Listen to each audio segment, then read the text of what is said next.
All right. So if everyone can please mute your microphone until you have questions or input. I know a lot of us are working from home. Hopefully you're all staying safe and healthy, but a lot of barking dogs and neighbors mowing lawns and all that kind of thing. So it's appreciated if you could mute your phones when you're not talking. Just remember to unmute when you want to say something.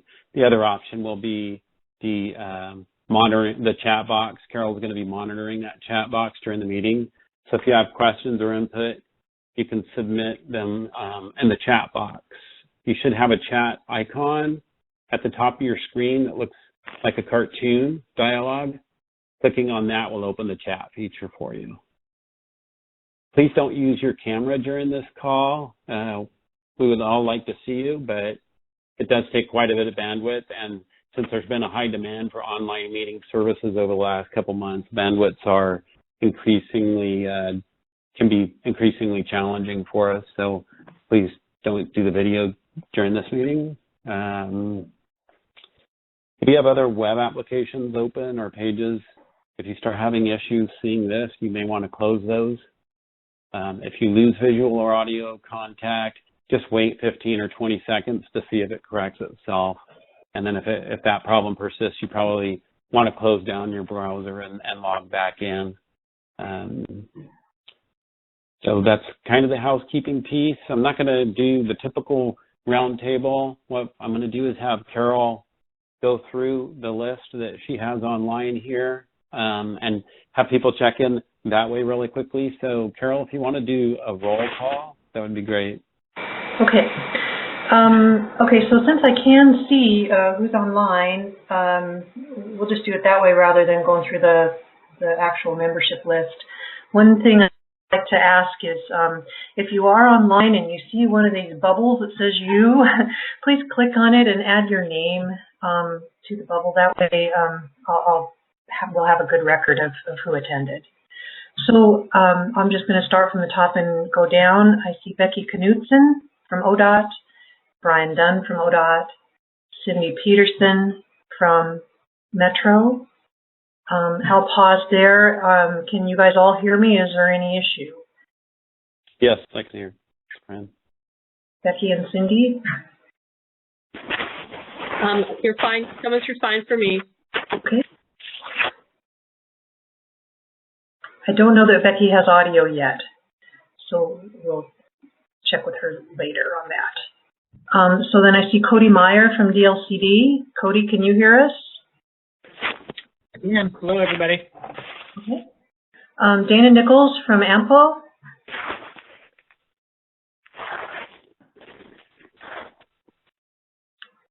See Dana on, but she may be on her phone and may be muted. Okay. Eric Main. Hello there. Hi, Eric. Got a guest, Garth Aponitis from DKS. Sorry, Garth.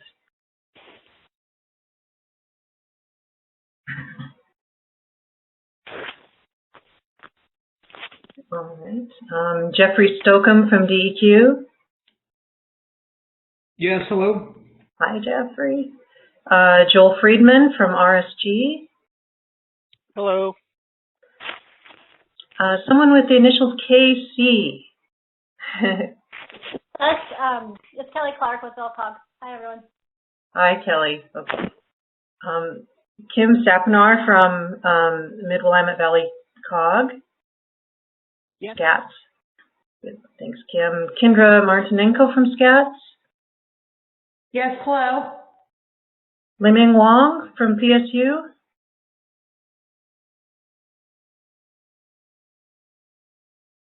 Okay, we can't hear you, Liming.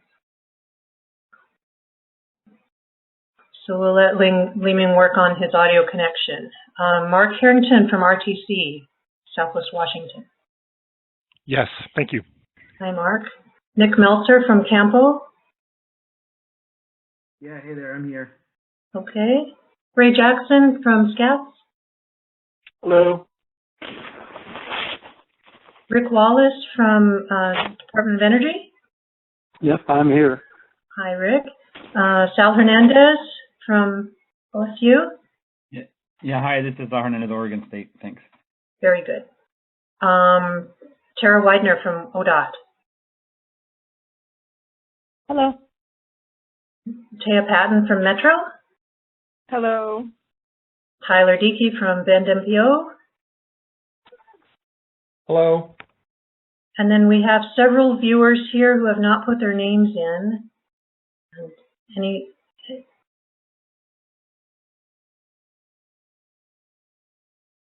And then any others that I missed, I'm just scrolling through the list here. This is Becky. I'm here. I had some audio problems, but I'm here now. So. Okay, and I see Alex Bettinardi. Can you hear us, Alex? Yep. Hi, guys. And Ali Mirza-Khalili from DEQ. I'm here. Okay. I think I heard Ali there.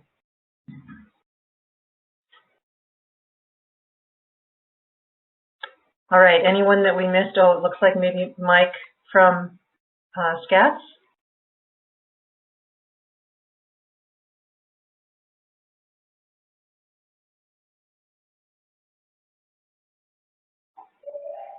Okay. Is there anyone on the line whose name I did not call?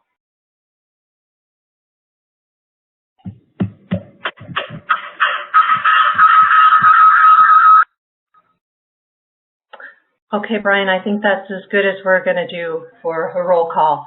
Okay, great. Thank you. Thank you. All right, and welcome again, everybody. And just another reminder to mute your phones. I know I was getting a little bit of feedback off and on there, so please remember to mute them.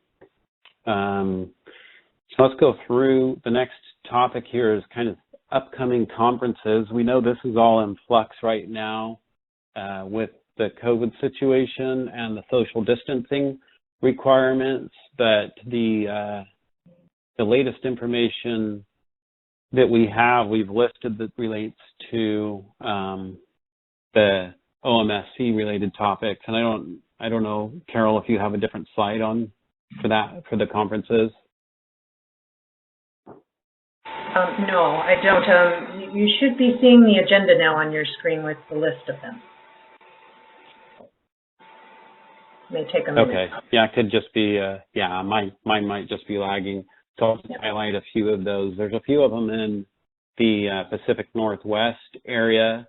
First off, the PNREC conference, the Regional Economic Conference, sounds like that one's been canceled. That was going to be in mid-May in Walla Walla. That's an annual one I think that Becky, you're involved with.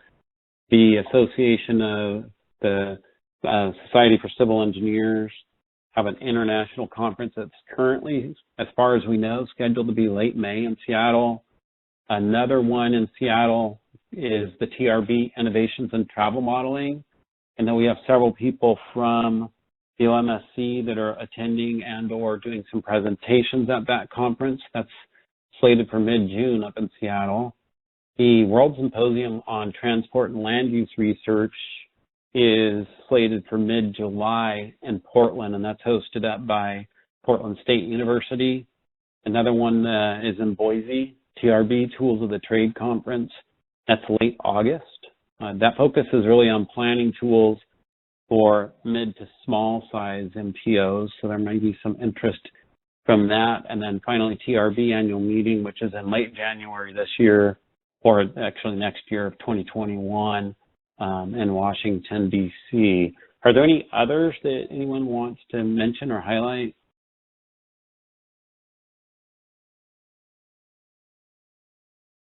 This is Cindy Pedersen. I heard that the Urbanism Next conference that was normally at the Convention Center is going to be a virtual forum this May 14th, if anyone is interested in the Urbanism Next conference. Great, thank you.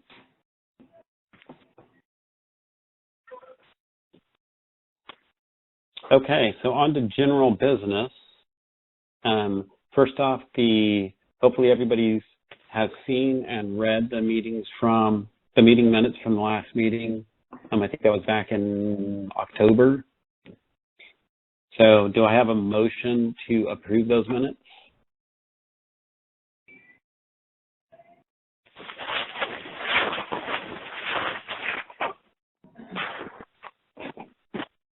From anyone? I'll make a motion to approve the minutes. All right, thank you. That sounds like Cody, right? That is. Yeah, thank you. And how about a second, please?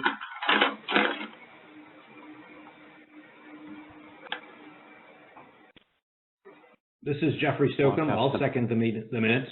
All right. Thank you, Jeffrey. Any objections? Unmute. Just remember to unmute if you need to make any changes. Okay, so I'm not hearing any objections on that, Carol, so let's go ahead and approve the minutes. Got it. And just a note, and we'll note this later in the meeting, that the next meeting will be October 21st this year. So that's the next meeting. Some ongoing business, so we'll get some subcommittee updates. Let's go ahead and start with Cindy with the Modeling Program Coordination Subcommittee.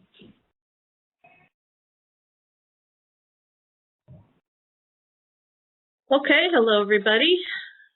Carol's going to pull up some slides.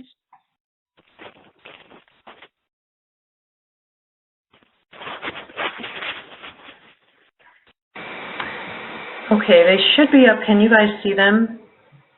Yes. You know, I never saw the agenda, so is anybody else having trouble seeing refreshed screenshots? I did, but it seemed to come along. Yeah, I'm having that issue as well. I'm still Becky. seeing the agenda here. I'm still seeing the roll call. Oh, I'm seeing my presentation. So I think we're just going to go ahead with the best we can on that, and I'll try to see if I can update mine. I can listen in here.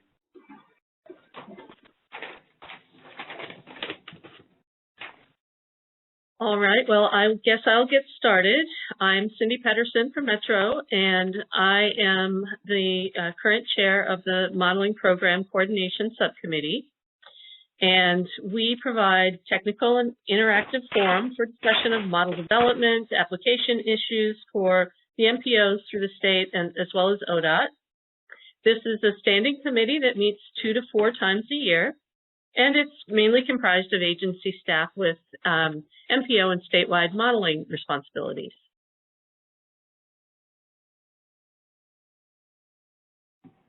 All right. And the recent activities that we've been doing, we had a discussion with FHWA on how best to include modeling efforts in MPO Unified Planning Work Programs. So that was interesting. We got to share, everyone from the MPOs shared what they were preparing for that document.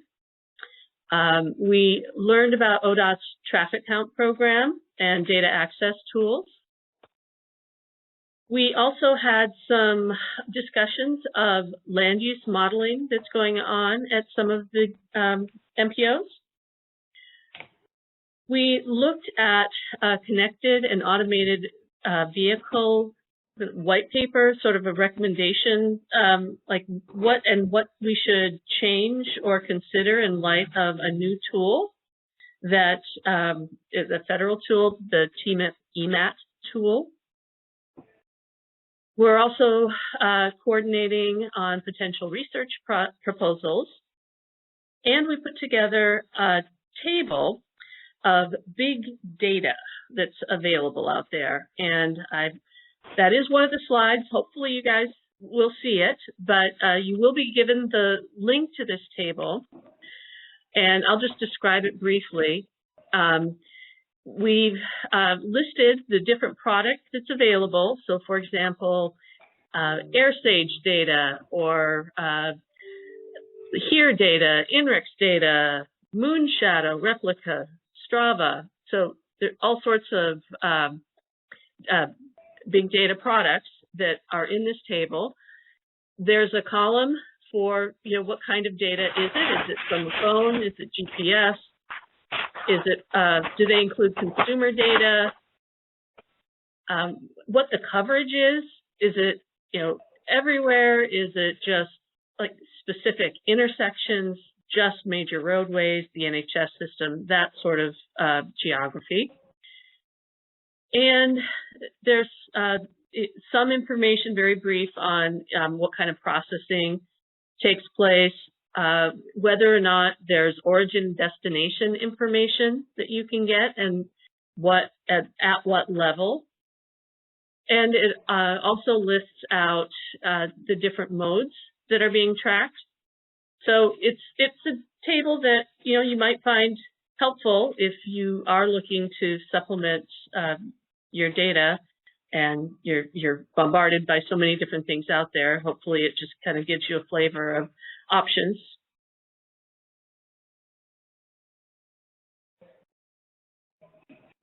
All right, our next meeting is going to be June 4th at from 9 to noon at hopefully in person at the Mid-Willamette Valley Council of Governments. We'll see. It may be online like this.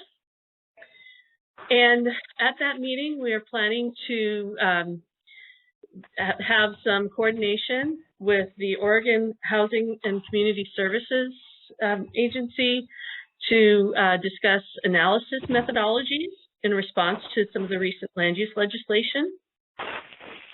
We're also going to be doing our annual update of the current tools inventory.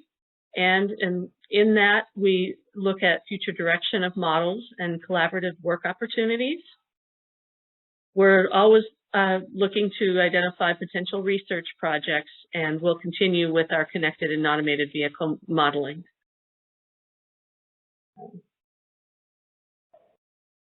Okay, that's me. I don't know if there are any questions or if I hand off to Alex at this point.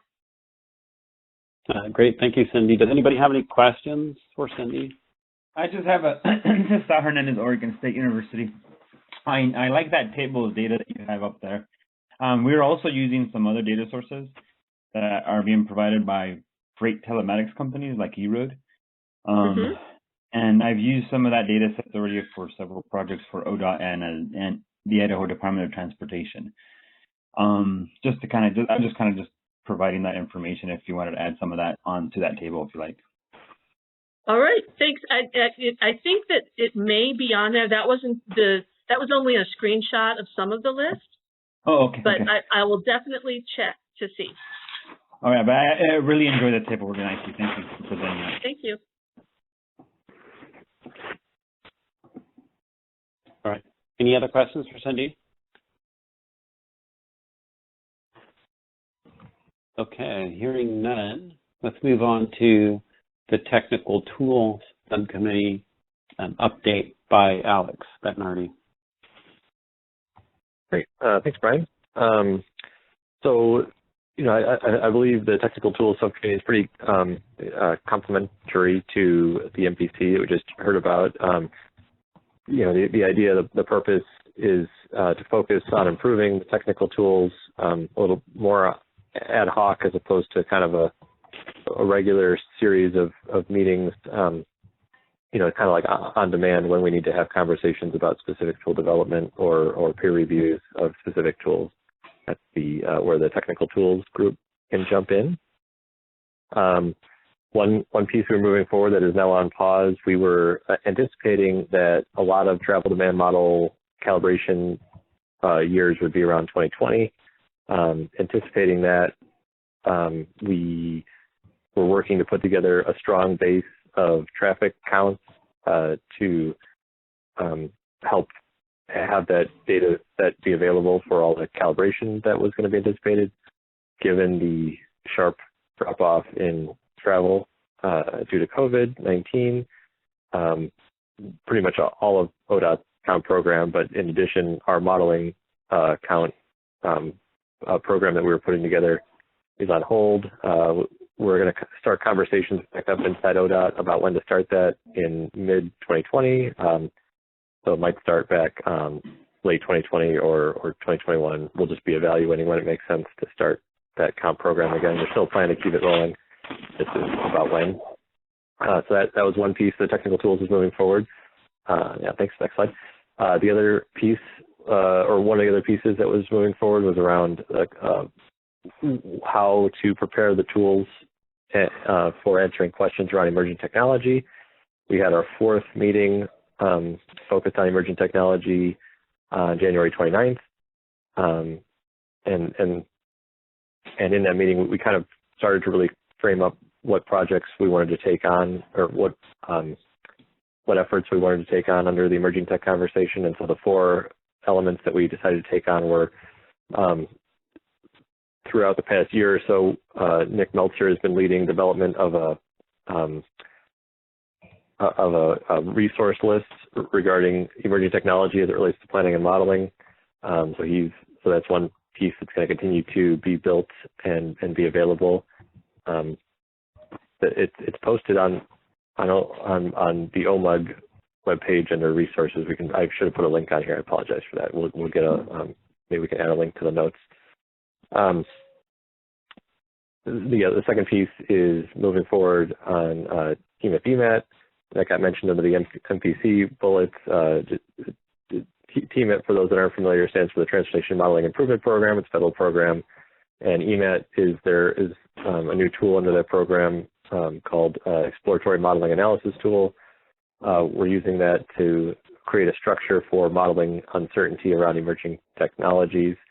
And we did a beta test with federal support over the summer, and we're continuing to do that with larger OMSC contribution and guidance under the Tech Tools Subcommittee, and so that's moving forward.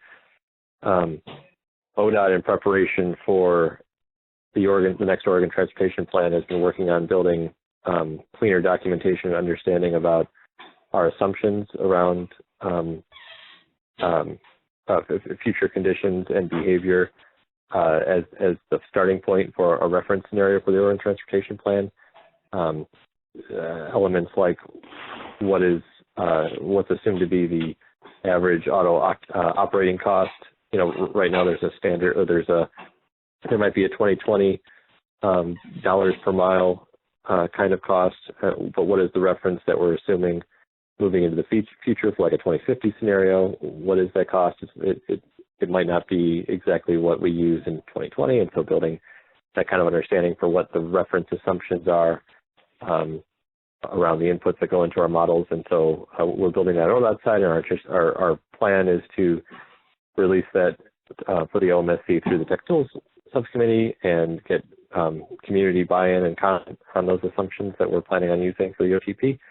And then, as was mentioned in the MPC, there's also this discussion about coordinating research efforts, and so specifically kind of focusing what research do we want to do around emerging tech. That's a conversation we're going to be having under the Tech Tools Subcommittee, which we'll probably push back to the MPC for further discussion as a broader research conversation.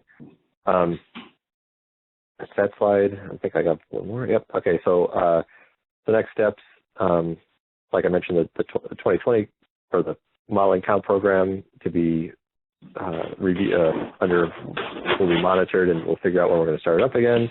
Continue to work with Team at BMAT, bringing OMSC members in on our modeling assumptions used around the Oregon Transportation Plan, building this emerging tech resource list along with research discussions, and then it's not ongoing work, but one of the things that is desired to be launched under Tech Tools in 2020 is an OMSC coordinated conversation around the multi-criteria evaluation tool, which Metro is currently using, but ODOT and possibly other members of the OMSC would like to deploy as well, and so just kind of broad Oregon review and release of that tool. Those are my elements, I think. I think it's everything. Okay, thanks, Alex. Any questions for Alex?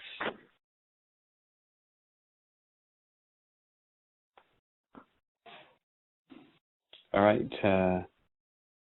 Yeah, I'll just highlight that count program being canceled. So part of the reason for that, if people don't know, we count 1/3 of the system about every 3 years. So we were trying to keep from having 1 year where we had everything below that would then continue on into the foreseeable future. So that's, I'm sure, affecting a lot of local agencies' count programs as well. Okay, so next on the agenda, the travel surveys that Chris Johnson, the chair of that committee, is going to be joining a bit late, sometime after 2. So we will go ahead and get his update later, probably just before the Metro Pricing Study presentation that's going to occur later on in the schedule. So let's go ahead and get the GHG subcommittee update by the chair.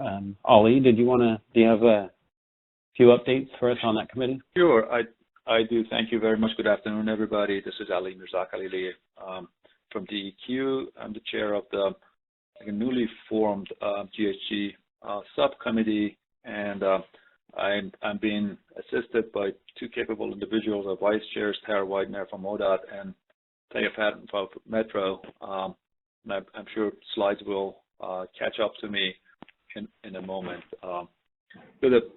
The subcommittee was formed with a couple of objectives in mind. One was to identify potential roles of different agencies and ODOT units when it comes to transportation, greenhouse gas emission data and analysis, and also to provide a set of recommendations for developing and maintaining our analytics and tools and data sets that we have around the various GHG analysis. We want to make sure that we are working with the common data sets that we have. The tools are needed. We want to identify where those, what they were and they are, and how we can provide those. So we've been spending our time working on the charter and on an organizational front. We have a great subcommittee membership here. We formulated a preliminary roster that has membership from all the MPOs and city planners included in there, and various individuals from few ODOT units. The update in where we are on that in our activity is we had a kickoff meeting on March 4th. It was a very good, robust discussion of taking inventory of current analysis activities that each agency and each member was working on, and try to explore what future analysis needs there were. And so we're still taking that, going through that input that we received at a kickoff meeting, and working to refine our subcommittee charter and developing a work plan, finalizing the work plan, and getting those before the executive committee for approval later on. And then, we're also looking for ways on how to stay connected with different entities that are working on the greenhouse gas in different areas. The next meeting right now is we're contemplating in June. That's on our schedule, on our work plan. And I'll stop there. And if Sarah and Taya, if you're on the phone and you have any, if I missed anything you want to add in there, Joe, give that opportunity.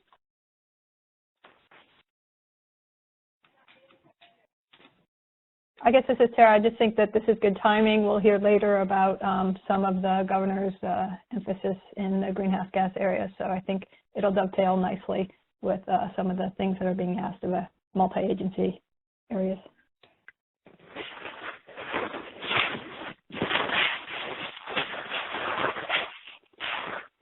Okay, so any questions for Ali or Tara? Aya? Any one of them? Yeah, I agree with your comment, Tara. I think this is great timing. So looking forward to see what we figure out here. Okay, the next one is the Oregon Modeling Users Group, and that's currently Liming and Tara, and I think Kyle is helping out on that quite a bit too. But just a note before this one that Tara Widener, who has been in my unit under the Transportation Planning Analysis work, doing all the greenhouse gas modeling, that piece is moving. ODOT now has a climate office that's managed by Amanda Peets, and they'll be talking a little bit later, so I won't give a lot of details on what that is, et cetera. You can ask Amanda and Tara later in the presentation. But so Tara's position from my unit and most of those technical duties, some of the details of that we'll figure out over time here, are at least on rotation into our climate office until the end of June 2021. So with that, Tara's taking on some additional duties and shifting some things around. So this will be, I think, your last official work as part of the Oregon Modeling Users Group. Right, Tara? Yep. Okay, and so with that, is Liming on the line? Liming, did you want to give an update and overview on the Oregon Modeling Users Group?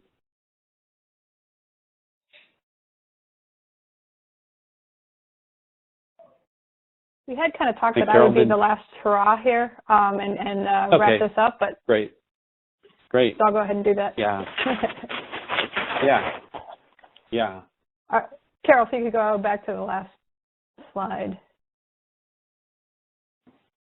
So just to introduce, so I've been working with, colleagues at Metro, Kyle, and PSU and Ming, and we've been a great team over the last few years pulling together this wing. You can see from the org chart over there that the Oregon Modeling Users Group is sort of this piece of the whole puzzle of OMSC, and it's really kind of that public outreach and getting to a lot of the users, as opposed to some of the subcommittees that tend to, work on particular efforts. We also serve to output, or what should I say, report out from a lot of the other committees. So the other committees get involved in various things, and so we report those out. So with that, I'll overview what we're doing, what we have done, and what we're going to do. So in the last 6 months, we have done 3 events. The first one in October was a report out of the work that Alex talked about on the Emerging Technologies panel. He had done this work with the FHWA as a pilot study to look at emerging tech using that TMIP EMAT tool, and it runs lots of scenarios and so forth, and it has a very interesting dashboard and interactive tool at the end to look at this sort of meta model that creates that it runs lots of scenarios. So this was a more technical conversation about what that project was and what its capabilities are when it's sort of built around the regional travel model for the Rogue Valley area. So that was a report out, and we added to it other emerging tech items, including some research by Joe Broach, and the overall OMSC MPC had some discussion about what were the needs on emerging technologies. So that was the October event. And then the January event is something we do every year because we try to intersperse a little bit of a networking, relationship building with some of the technical sessions. So the one in January is something we've done for several years for those people that can't go to TRB. We pull a few people who have been there, and we just have a rather informal discussion about what were the highlights and interesting ideas that went at that event. So that was in January over at PSU. And then in March, we focused in on a little bit on land use and built form. And we had the main topic was the work going on in Bend. Bend has done some work on the mobility hubs, and it used the traditional model. A lot of our MPOs used the Geminar model and had done some sensitivity testing on really having a lot of alternate modes coming into hubs, and those would be walking, biking, transit, and would this move the needle and so forth. So I think there was some interesting work that was shared there in the Bend area, particularly on modeling. We also had a second presentation that didn't actually happen, but in fact it sort of happened the week before at PSU. So Carol, I'd like to include that if we can in the notes, and that was some work that researchers had done with a 4-step model using built form. I believe they did it in Phoenix, but there was a Friday seminar that talked just about that I think also dealt with the same built form topic area. And then I'll go into the next slide of things coming up. Yeah, we're slated to have a report out from our freight group, the committee there, and that's kind of led by Becky Knudsen. And this is a number, they've come up with some recommendations from their committee, and some of these other people support sort of the conversation that went on there. And so we'll learn more about freight in May. And I think that's still on, maybe virtual. In June, there was tentatively another networking event tied with the conference up in Seattle, the Innovations in Travel Modeling Conference, the TRB conference. I think Li Ming was working on something with the local PSRC crowd there for a modeler's night on Sunday, the first night of the conference. And I don't know if that's going to happen, given everything might be virtual, but those are the two things on our plate. And then we had some very tentative plans coming up on 2 new topics, one related to economics, might include the value pricing, tolling kind of thing. There are some areas of social equity. ETRA has an economic value atlas, and there are other, like the housing analysis. So we're not quite sure what that topic is, so if you have good ideas, appreciate hearing them, especially as they're more solid since we're getting further in the year. And then the last one, I think, whether that's in December or some other time, I think this is timely with all the greenhouse gas discussion to sort of learn from other places, and particularly, you know, trying to get speakers from California since they've kind of been through some cycles there. We have a committee that Ali just reported on, and so this would kind of be connected to that in some ways. And so I guess we're evolving in what might be there, but if there's particular things people would like to see there, a peer exchange or otherwise, you know, let me know, or the people on the OMUG committee, or Carol. Thank you. And as Brian said, I will be passing on, but I think it's a great crew, and hopefully we'll find someone to fill my spot there too, so they have an extra person to lean on. Yeah, and I want to say thanks to Tara for all your work and really being, I think, a key member of that OMUG group and bringing some really great activities to it while you've been helping on the coordination. And I think that you're probably planning on still participating and listening into those conversations, just not able to be on the coordination end of it. So look forward to having hopefully your continued participation in some of these things as you are rotating into that into a new, somewhat new role for a while, right? So. Yeah, appreciate it. Thanks. Yeah. All right. So any questions on OMUG? Okay, and just a quick reminder to mute your phone. I'm hearing a little bit of paper shuffling and a phone ring once in a while, that kind of thing. So if people can remember to mute when you're not talking, that would be greatly appreciated.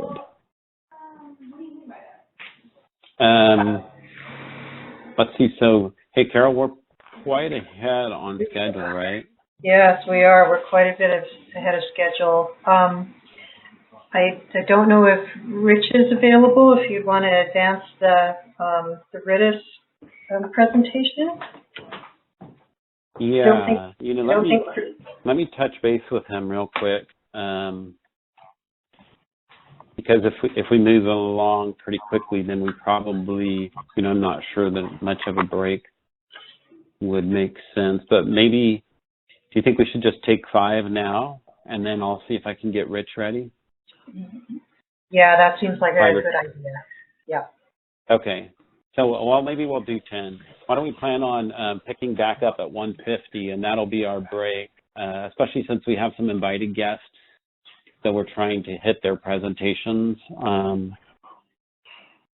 at 2:20. So at 1:50, I'll get Rich online, and we will have the ODOT RIDIS tool and performance management system presentation at that time. So Great. I will be back on at 1:50. Okay. See everyone then.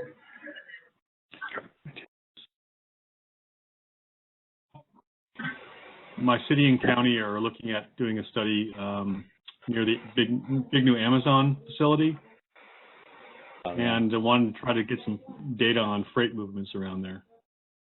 Mm-hmm. So, yeah, I would say check with you might check with Becky offline on that. You guys could see it on that maybe.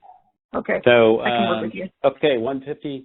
Welcome everybody back. Thanks. Hopefully everybody's back online. I'm going to I'll give Rich a little bit of an introduction. Rich is in my unit, the unit I manage at ODOT, and he's really been for his entire career a data geek, right, Rich, and just a data expert. And so when all of the speed data, the fast performance measures, reporting, et cetera, came to ODOT, Rich was a natural fit to take that on. So he's been working in that arena for a while, currently with the iPens platform, and we're going to be moving to the RIDIS platform coming soon. And that's what Rich is going to be talking about. What is that? How do we anticipate using it initially? And where we're going to go with that ultimately. So, Rich, did you want to give yourself a little more of an introduction? What's your role?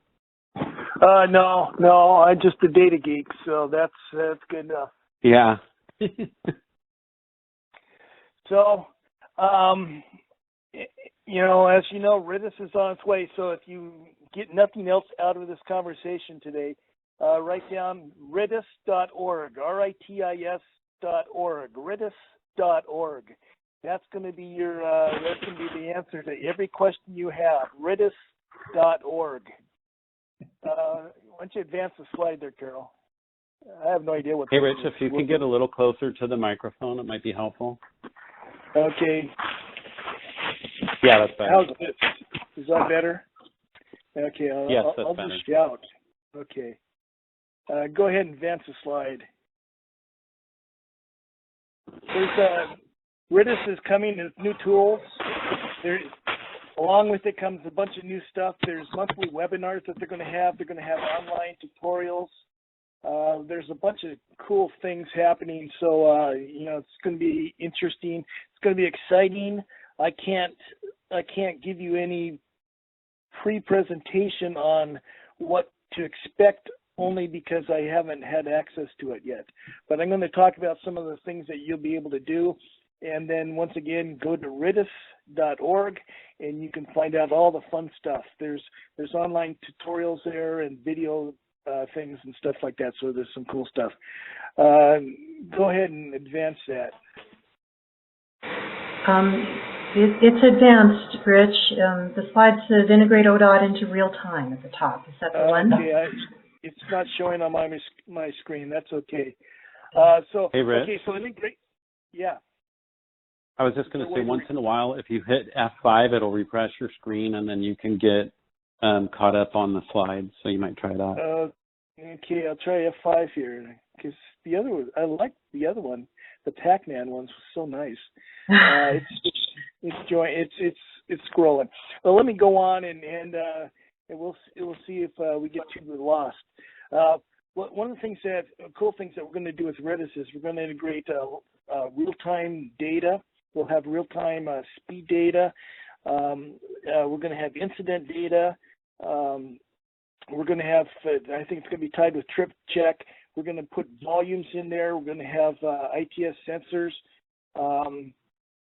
We're going to have a bunch of cool things that we're going to be able to integrate into this system that we weren't able to do as well in iPad. And so there's some cool things happening. Go ahead and advance the slide again. We'll see what the next one looks like.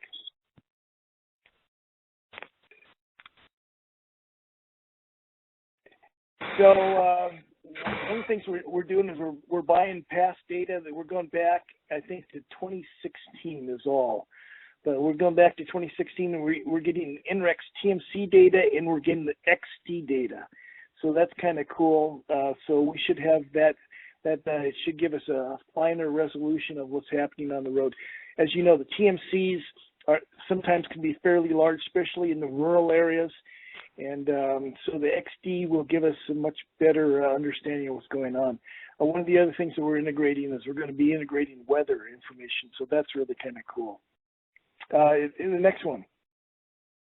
Hey, Rich, are you saying that XD is basically the same as the sub-TMC, more detailed, shorter link version? Yes, of the data? Exactly. INREX calls it XD, but it's in essence it's a sub-TMC level data.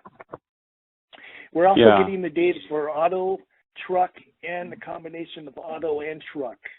So we'll have all, and I guess we're getting the INREX data at the 1 minute data. So, you know, those of you that thought 5 minute was too slow, you're going to have tons of data. Yeah, so a couple other things, Rich, I might want to highlight with the INREX data. And we're going to be having conversations with INREX soon moving forward. But the INREX XD, if we understand it correctly, covers more than just what the TMC network covers. So we're hoping we will have some additional data on some of the local arterials, et cetera, that we don't have currently on some of the MPOs. So we'll know more about that moving forward. And we're also purchasing real-time data. So we will be able to monitor the system on the operations side of ODOT real-time with this data. So that's a big change for us as well. Yeah, that should be cool. The slide you see up there, once again, go to ridis.org, and you're going to find a listing of all these different tools. These are all the tools that are available, and most of them will be available to us. There's a few, like I think the OD stuff, I don't think we've purchased that. But for the most part, all these tools are going to be available for us. The due date, I don't know, Brian, did you tell them the proposed on date is May 1st? But it will take a little time to load everything in after May 1st. But starting May 1st, you should be able to have access to real data. And then as time goes, as the rest of the data gets incorporated, we'll be communicating with you to let you know how that works out. There's a whole communication plan being developed here so that we'll keep everyone in the loop. Next slide.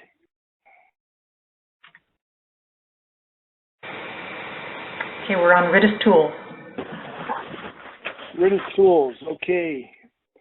The Ridis Tools, you can see, let's skip this one, go on the next one. Does that one say bottleneck? This was the Probe Data Analytics module. Okay. Boy, I'm really behind on my screen. I'm so sorry, Rich. Let's see here.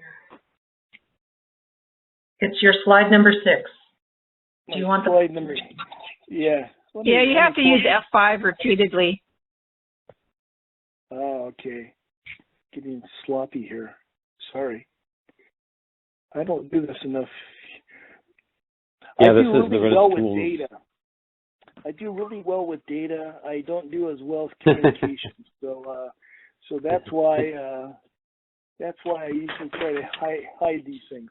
Okay, we're on slide 6, Ridis Tools. There's a whole bunch of tools. There's the Regional Explorer, Massive Downloader, the congestion spans, animation trends. These things we've seen before. Congestion, we had that ability in IPEMS. Animation was really cool. Performance charts, bottleneck ranking. These were all in IPEMS, but we never used them much. But they've got some enhancements within Ridis that is really cool. So it'll be interesting to see. The next slide, get into the bottleneck rank. Am I ahead? No, you're fine. I was just wondering, are you going to touch on the dashboards and some of the GUI stuff later? If not, we'll mention it later, just so you know. Yeah, no, I haven't. I don't know exactly all that's going to happen. Yeah, I've got a little I got a paragraph I can talk about that later. The bottleneck rankings. Bottleneck rankings helps you identify problems problem locations using a dozen different factors. There's queue lengths, the number of occurrences, the impacts. There's a whole bunch of things that they put into evaluating bottlenecks. They told us that this one takes probably the longest to recalculate. So once they get the data all in, it'll take a little time for this one to be populated. But it has a lot of, I think it has a lot of potential. We just haven't touched on how to use it yet. So I think it'll be interesting. They offer, like you say, they offer webinars and stuff. So I think this might be one that we could really get into and understand. Next slide, congestion scans. You've seen the basic heat maps. With this, you can analyze conditions on one or more stretches of road. And what is cool is you're able to stitch roads together. If you got, say you want to go B Street to Main Street, and the two different roads in IPEMS, but you could actually stitch them together and then take a look and see how the congestion scans match up towards that. So I think there's some cool features there. That'll be interesting to see. The next one is the work zone performance. And this is one that we were using. We were doing some stuff for work zones with IPEMS, but it was pretty much informally. And so I think they have a whole process here with what they have built in their dashboards to be able to manage work zone impacts. And they have a dashboard styled interface here. So it should be some fun stuff. Once again, redis.org. I'm going to keep saying that. The next, hey, Rich, next page, and I think this is, I think this work zone is a good example where currently in the IPEMS platform that people might be using, we have historic data, so it's data from 2 days ago before. We will now have real time. So in what that means for some of the ODOT operations or our district managers who really are the ones running a lot of the work zones out there, that they can put flags into this system. I think they can even download an app and then have that flag for them if conditions on the roadway meet certain criteria. So they can say, hey, if this section of road drops below this speed for this amount of time, send me a message and let me know. So they'll be able to monitor the system using information from this platform in a lot different way than what we're doing today. Yeah, excellent. So the next one is user delay cost. And this, I hesitate to say much about this only because we are only inputting volumes and volume profiles for the state highway system. That's all we actually have data for. So we are only able to populate it that way. If the locals have volume profiles and volumes that they want input, they'll have to provide that for us in order to do that. But once you do that, then you can come up with user delay costs based on whatever values you have associated there, and come up with how much money is lost when there's delays on the road. Yeah, and Rich, I think this is one I wanted to highlight as, what our plan with Redis is to have sort of this first phase where we get it up and running with the INRIX data that we're purchasing and then ingesting some of the information that you might be familiar with from Galen McGill's work. Some of the incident data, et cetera, will be ingested into the system. And then down the road, Chris Wright in our trans data section, they're working on an update plan right now to update a lot of their hardware so that they can update ATRs that right now. And if somebody's moving papers around a lot and isn't muted, if you could mute, that would be appreciated. Thank you.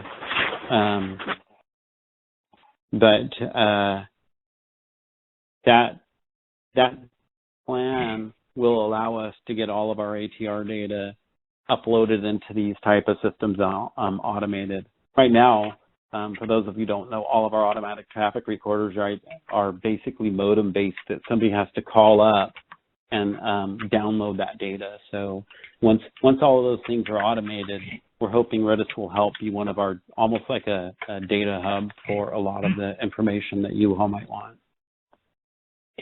Hey, Brian, this is Josh from ODOT Research. I've heard that concept floated recently. Hey, I'm curious if the new traffic counts database would be doing the same thing, the MS2 database. Yeah, I think there'll definitely be some overlap. Chris Wright's the data section manager, for those of you who know Chris, and he's involved with the Redis effort all along. And I think probably what will happen is some of that stuff will ingest from the MS2 platform. But I think the MS2 platform is going to be the hub where all the traffic count data initially goes to, and then I think it'll pass it out to this platform. That's just what I'm thinking now. We don't have that framework set up yet, Josh. But this platform will have crash data, incident data, weather data, speed data, all those other things that MS2 won't. So we're hoping they'll complement each other. Did that kind of answer your question? And just because I'm taking time here, curious to what resolution or what, I guess, functional classification do you think it'll be appropriate to gather speed data from the platform? I know that with the TNC code definitions, we've been limited in the past to higher functional classifications, but I'm just curious on trying to use these data in safety analyses and looking at, for instance, road reconfigurations and seeing how speeds change after infrastructure treatments on like things like collectors or minor arterials. Do you think these data would provide that level of resolution? Yeah, that's a good question. I think we'll have to put that one in the parking lot, just because I haven't used the XD data that's been on TMC data before. So it's something I think that is a really good question, and there might be some things we need to work with you and research on, Josh, to figure out a way to make some of those judgment calls of what would we use some of that data for. I think that would be something really helpful if you were interested in helping to assess those types of things. Sure. A lot of it comes down to coverage too, and what the network covers. And when we started out with IPEMS, we specifically were looking at TMC network, and so the TMC network only covered those higher functional classes. And then when we went to the sub-TMC, we were still limited within the TMC structure. So we don't know exactly what XD will cover. So a lot of that is, the first thing is the coverage factor is one of the more important things to first understand. Yeah, and I should mention, Rich, that you and some other folks have put together some proposals, especially for all the MPO areas. Currently, we have the HERE data and have contact through HERE to try to get a lot of the arterial and minor arterial roadways all covered by the TMC network so that we have it. So there is an effort on our part to push back to get a better coverage on the TMCs, but hopefully the XD will give us even more.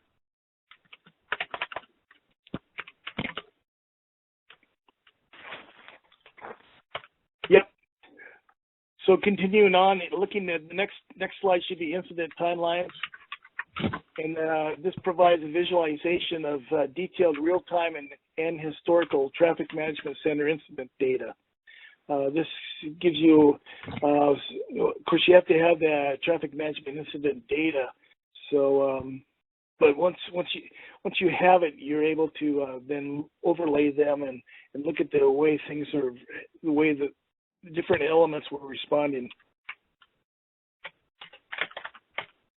Performance charts are things that you've seen before in some of the things with IPEMS, and they can give you reports and visualization. You can use bars and lines and scatter plots to come up with an understanding of the roads. So that's what that's all about. We've seen that before. The next one is performance summaries.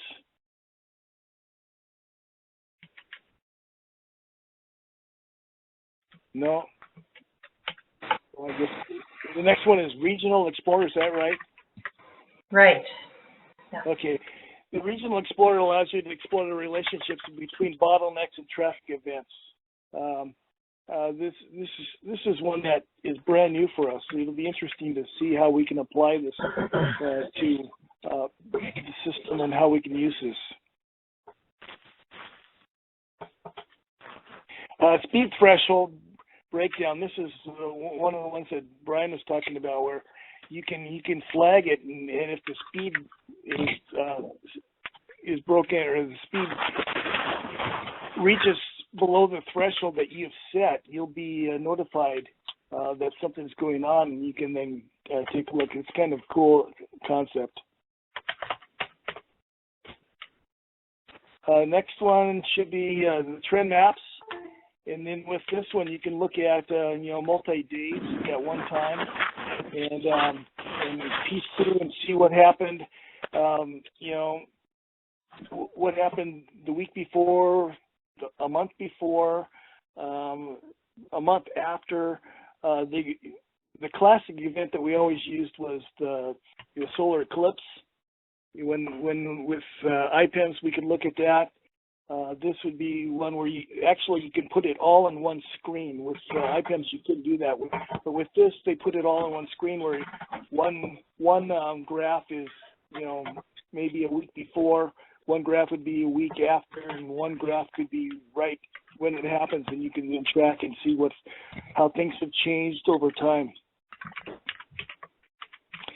And travel time comparisons. This allows you to compare travel times over different periods of time too, and it's just another enhancement of the trend map. A lot of these are very similar in nature, but they've got them all set up just slightly different to address different things, and they're always changing stuff.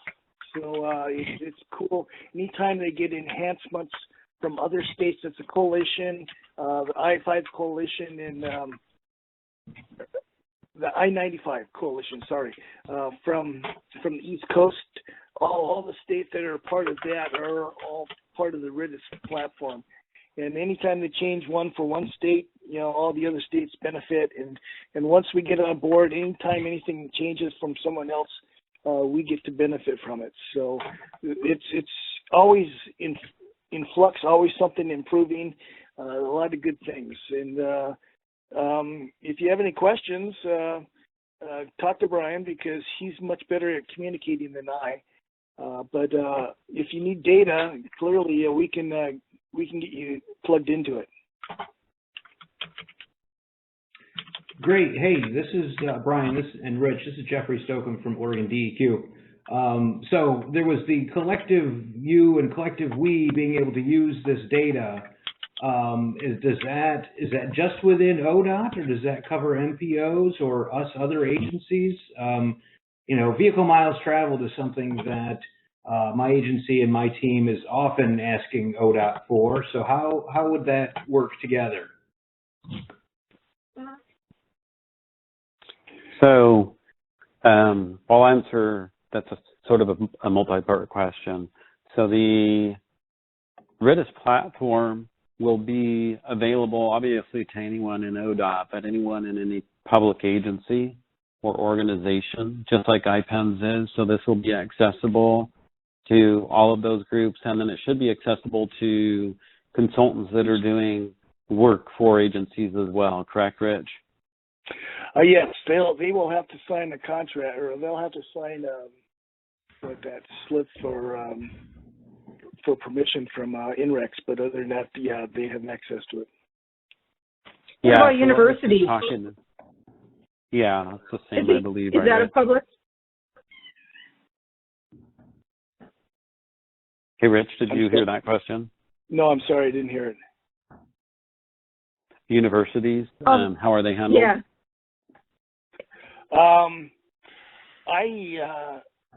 I think as long as there's they're going to have to sign data usage with INREX.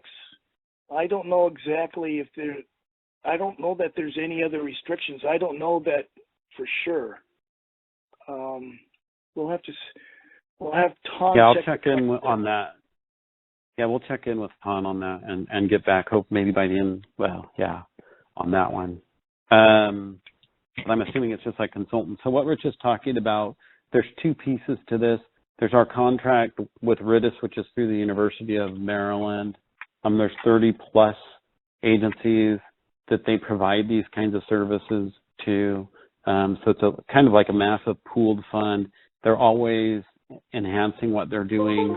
One of the things Rich didn't highlight that many of you might be interested in on this call is the the performance measures, those PM3 system performance measures.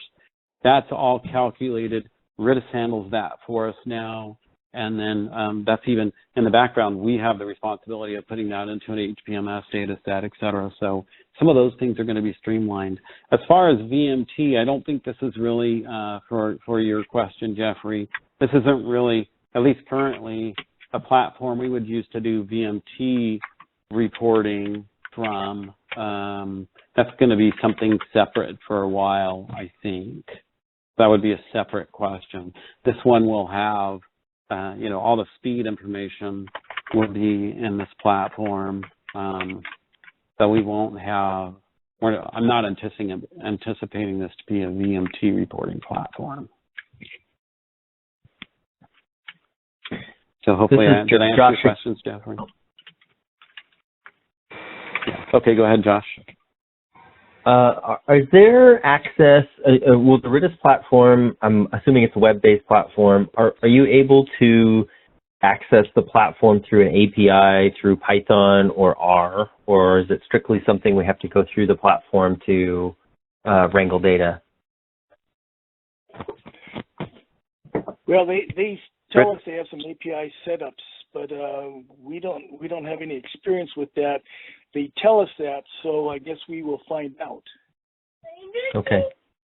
Yeah, my understanding, Josh, is that it will. My understanding is it does. I don't know whether it's Python or R. I don't know what the platform would be, but one of the things with this platform, my understanding is they do have the API and people can do specialized reports that you can then publish and et cetera. So that should be a capability that's here. Okay, I just know that we're trying to work with portal data without API access is like a huge pain. You can only query so much data, and so with API access, you can grab the lot, all the years that you want or all the sensors that you want, and so it just really streamlines any reporting or analysis. Okay. Yeah, and one of the things Rich kept bringing up, that RITIS.tools piece. If you're interested, go in there, because what we didn't do in this presentation is the deeper dive. So each one of those icons, you can click on it. It'll tell you what that module does. Some of them have then some use case examples that you can do.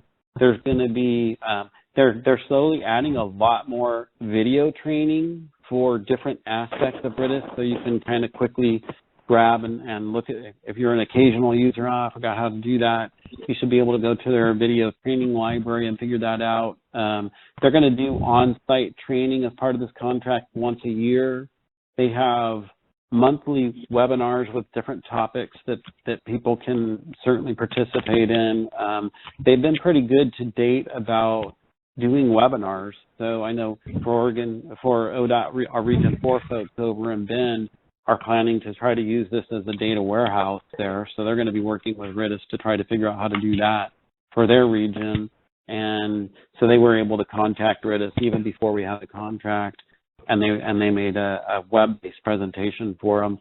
So they seem really user-friendly and willing to do the training and outreach, which I think, that's one of the nice things about them being a university-based. I think they're really focused on that user side and training aspect of this. Any other questions Hey, Brian. This is Chris Johnson. So, Hey, Chris. when does? Pardon? Go ahead. Oh, sorry.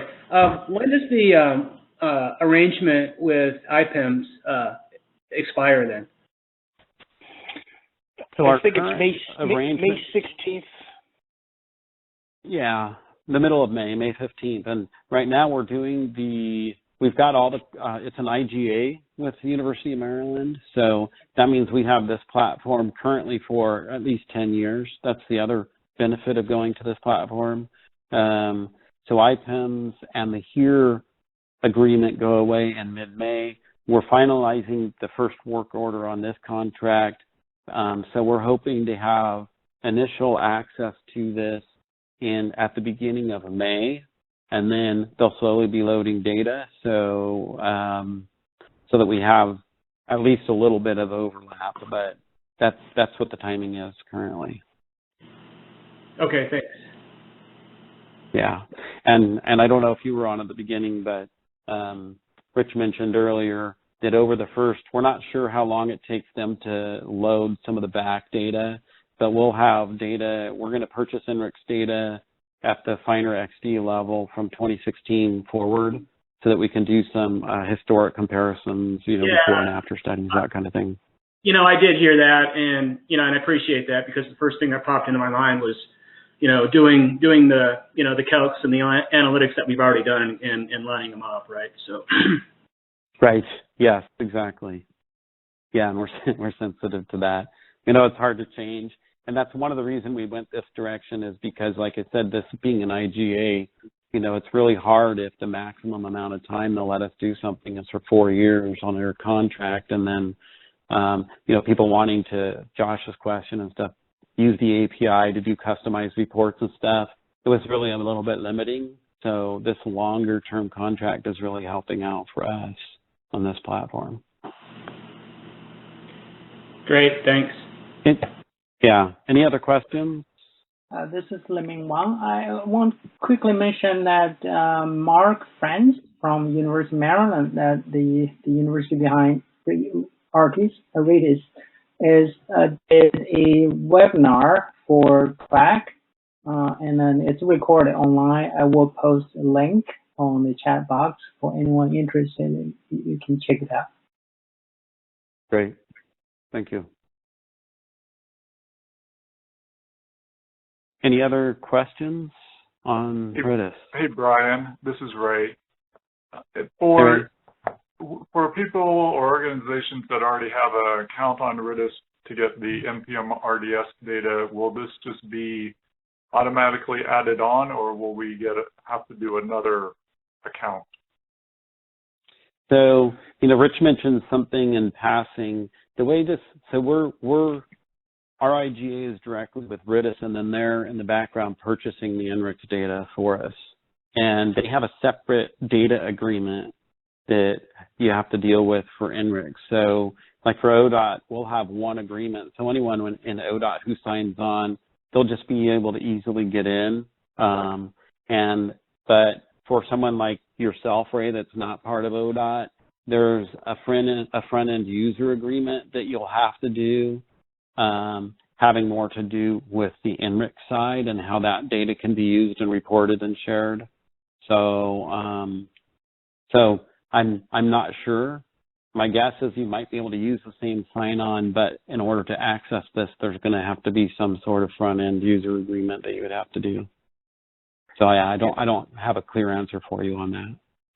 My understanding is one user just needs to sign, so one signature for your group, Ray, would be good for you and anyone else in your organization.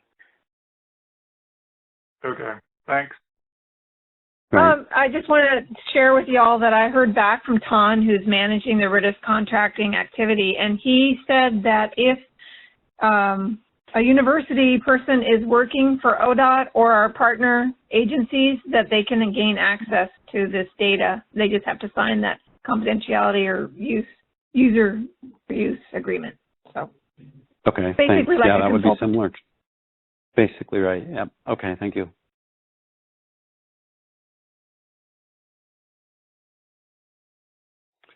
Thank you, any Rich. other questions? Thank you, Rich. In this Yeah, case, if a university like us, PSU, like to get access to Rich's data, who should we contact? Who should we talk to? So right now the plan is going to be, we're working with some of our communications folks to start getting a lot of information out there on this. And I think they're even going to set up a web page, et cetera. So that'll be the question you have is right now the plan is you would just contact RITIS directly instead of having to go through ODOT, and they're going to handle all of that for us. So once all the work orders sign and we have those agreements in place, then you should be able to just request that through them. Isn't that correct, Rich? Yeah, I think so. There may be some odds and ends to that, but I don't know. I guess we'll find out. Yeah. Right. Great. That's, actually, one of my ahead. graduate students actually reached out to RITIS. It's probably, we should probably bring this offline. It's too long. A student reached out to RITIS and they actually sent a response and then asked us to reach out to whichever DOT we work with. Actually, there may be something in there.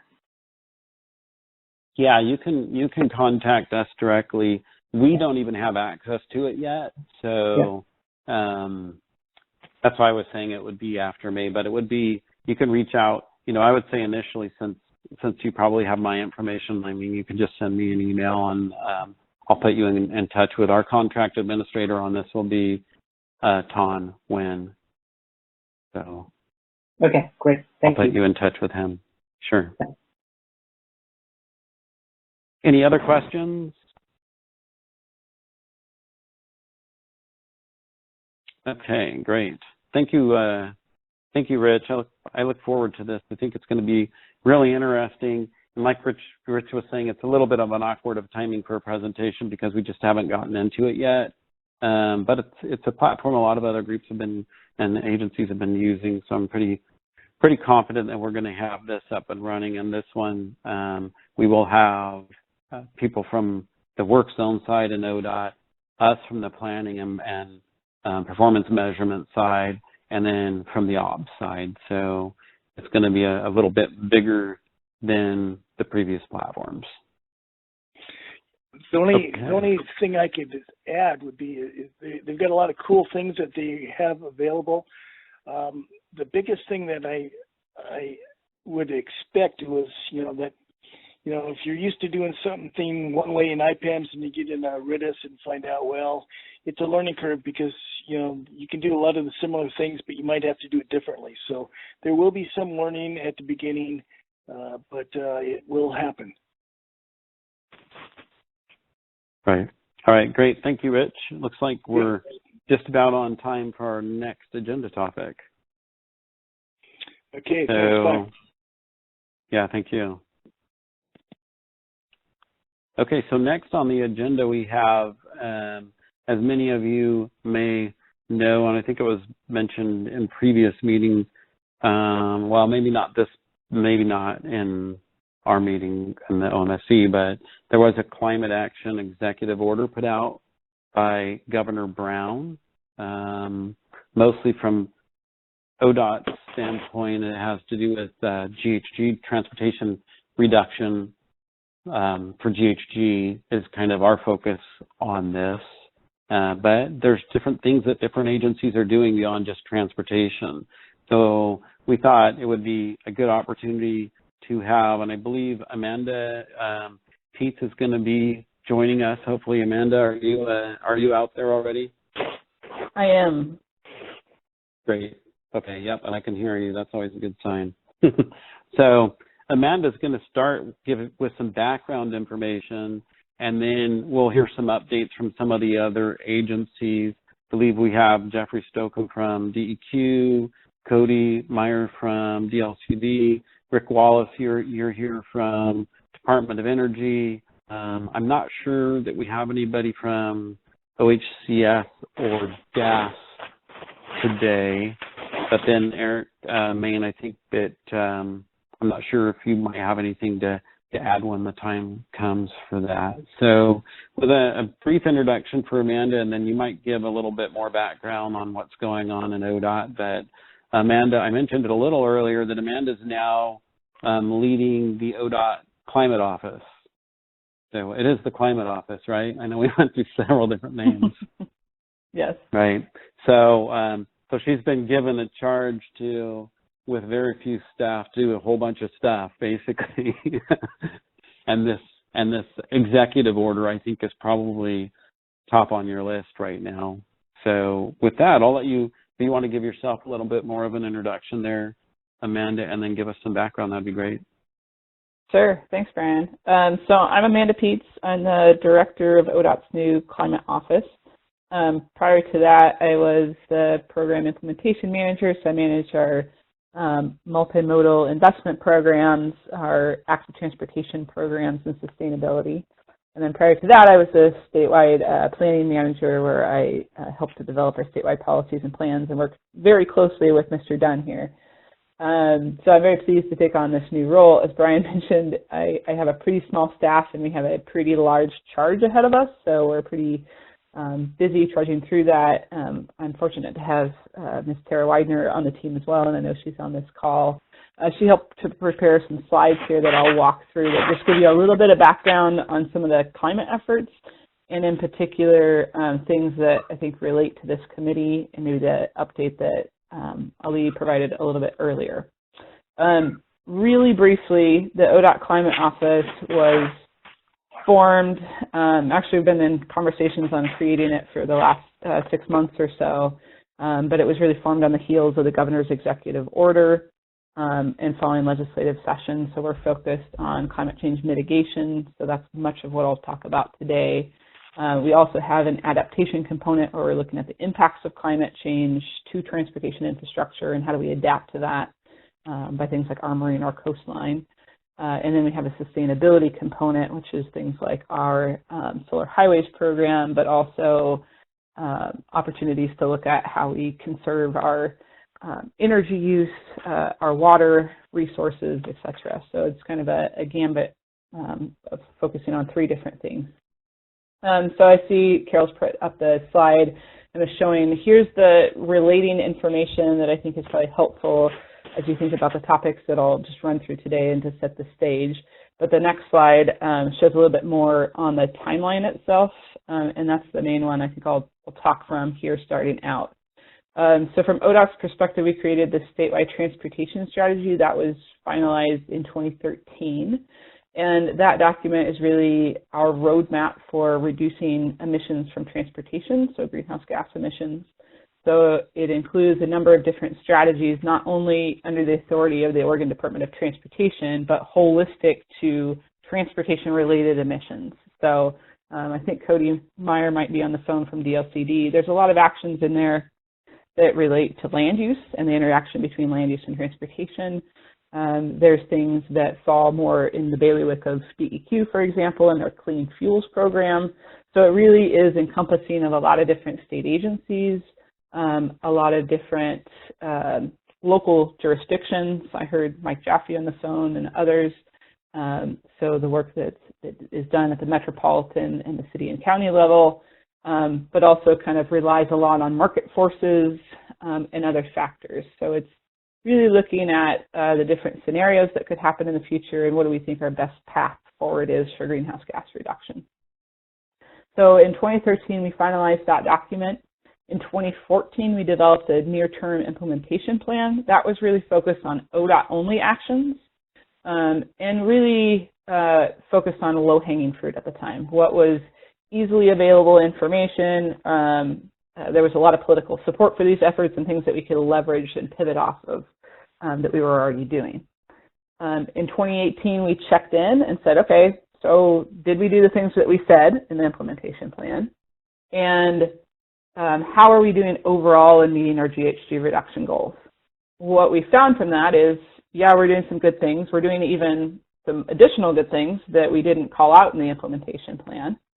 However, there's a number of factors that have led us to increase emissions. So we were supposed to start leveling off emissions, if not starting to reduce them by this point in time, and we've in fact increased transportation emissions. Longer term, we project those emissions to decrease based on the good land use and transportation planning work that's been done and implementing kind of the multimodal projects and other efforts. However, it's still short of where we need to get to according to that statewide strategy goal. What that goal is what is in our statute today, which is a 75% reduction below 1990 levels by the year 2050. The STS, from a per capita basis, gets to the state reduction goals, but from a total basis, so not taking into account population, it falls short. We get to about a 60% reduction. The new executive order, which is shown in the star kind of on this timeline, sets more ambitious goals than that 75% reduction. It sets an 80% reduction by 2050 and also includes a interim target for 2035. So it is a little bit more aggressive than even we were able to get to in the statewide strategy. I think it's important to note that we looked at kind of the range of possibility and plausibility. So it may be, in fact, that transportation can't quite get to that goal alone, that other sectors may need to pick up the slack. That's something that will just have to be determined over time, but there's ways likely to adjust that. So beyond the statewide strategy component, all of you, I'm sure, are familiar with what's come about in the legislature, particularly around cap and trade, cap and invest. There's many different names for that potential legislation, which it had its moments of spectacular blowing up at times. However, there was also a lot of support behind it, and it's certainly a governor's office priority. So, can you hear me? Yep. You're popping in and out, Amanda. Okay. Weird. I had some kind of message saying it was not a valid menu option. So. Yeah, I can hear you fine, Amanda. Okay. Okay. Sorry about that. Anyway, so so that legislation did not pass. So I think Governor Brown looked at opportunities to still help address the climate crisis within authorities of state agencies and within authority of the governor's office. So accordingly, Executive Order 20-04 came out, and that came out in early March. There's also a governor's office letter that preceded that to state agencies, but I'll focus more on the executive order because that kind of encompasses that idea anyway. The next slide. So there's several different directives in the executive order to various state agencies and several that relate across state agencies, and I'll go through those in more detail. So next slide. As I mentioned, it sets more aggressive goals than what's currently in statute. So the statute is a 75% reduction by 2050. This is an 80% reduction. As I mentioned, there are goals set for 2035 that weren't previously in the statute, and that's a 45% reduction. Meeting that in the short term, that's a pretty big hill to climb. Next slide. There's general directives to state agencies. I think the most impactful one is figuring out how we immediately integrate climate change impacts and reductions into our planning, policy, and investment decisions. And so above and beyond any specific directives to state agencies that I'll talk about here later, we have to, as state agencies, each identify additional actions that we will undertake to demonstrate how we're considering climate change. So that's the mitigation side of reducing greenhouse gas emissions, but also the adaptation side of figuring out how we all adapt to the impacts of climate change. Next slide. And then there's a number of directives to the various state agencies shown on this slide, some in combination, others independently. Each agency is to report to the governor by May 15th, saying, so exactly 1 month from now, saying how we're going to comply with the requirements specific to our agency and the general directives. So each agency is kind of compiling that, where there's multi-agency efforts for working together to develop a combined and consistent report. Next slide. ODOT, DLCD, DOE, and DEQ in particular were signaled out, and this really follows on, I mentioned there was a governor's letter back in November of last year that directed us basically to do the same thing. This was just codified in the executive order, but it directs those 4 state agencies to work together to figure out ways to implement the STS. And really, this is going back to my earlier statement on the monitoring report.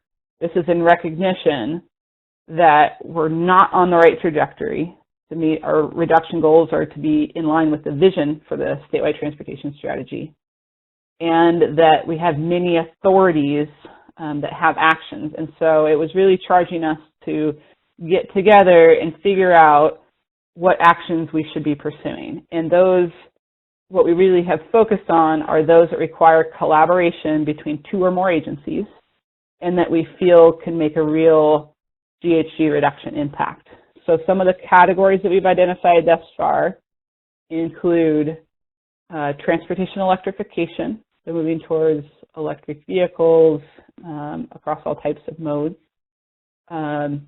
Cleaner fuels, so that would be the Clean Fuels program, but also looking at freight vehicles as well and how can those be cleaner. Transportation options, so things like parking management, as well as statewide kind of policies and rules and regulations that require demand management strategies. And then the 4th category, which I'm sure Cody will talk about at the end of my slides here, is around scenario planning. More specifically, it's around greenhouse gas reduction planning for local areas within metropolitan planning organizations. And so whether that's full-scale scenario planning or some kind of different planning, but a recognition that greenhouse gas reduction needs to be a part of plans within metropolitan areas. So that's that kind of 4th area of work. We've developed, the directors of each of these agencies have met. So that's the next slide on here. The directors for those agencies have met and come up with a joint work plan that's being reviewed by the directors, by the chairs of the commissions for those respective agencies, if they have them. And we have to report to the governor by June 30th, so we plan to share it by at least that time frame, if not sooner than that.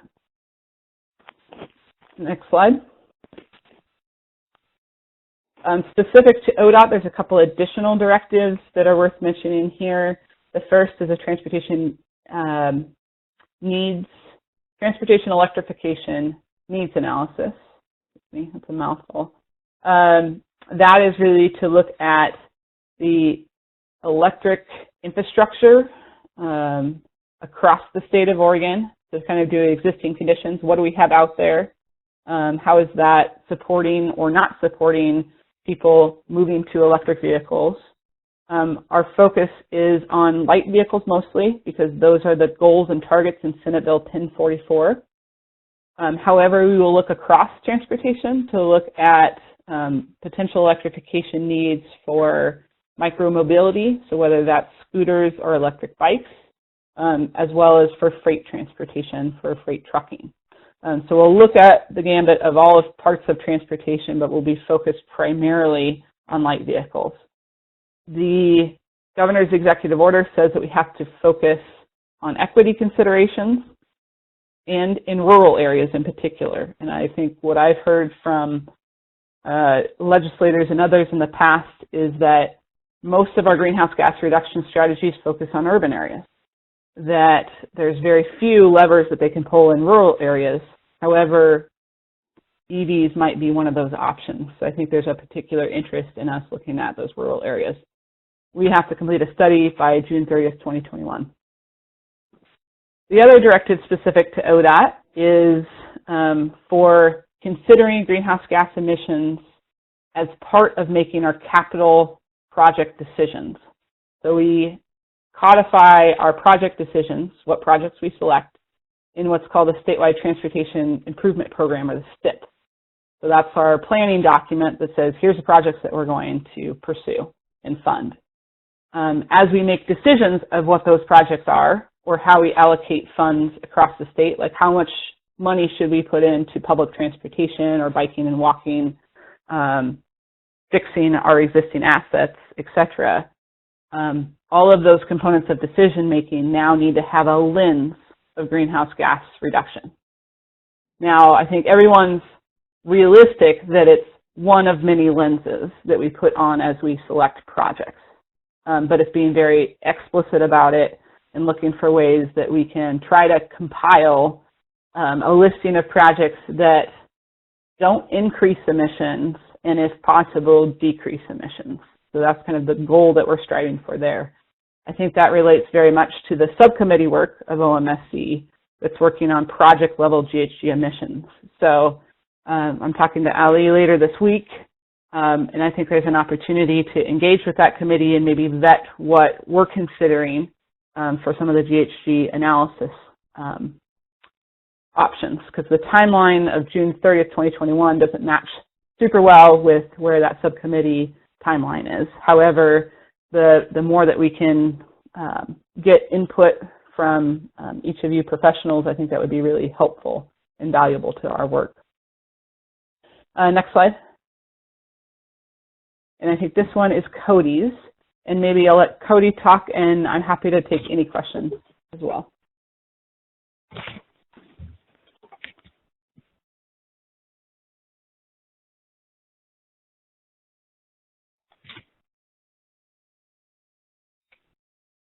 Okay, Cody, did you want to give a brief introduction to yourself? And looks like you have the next slides.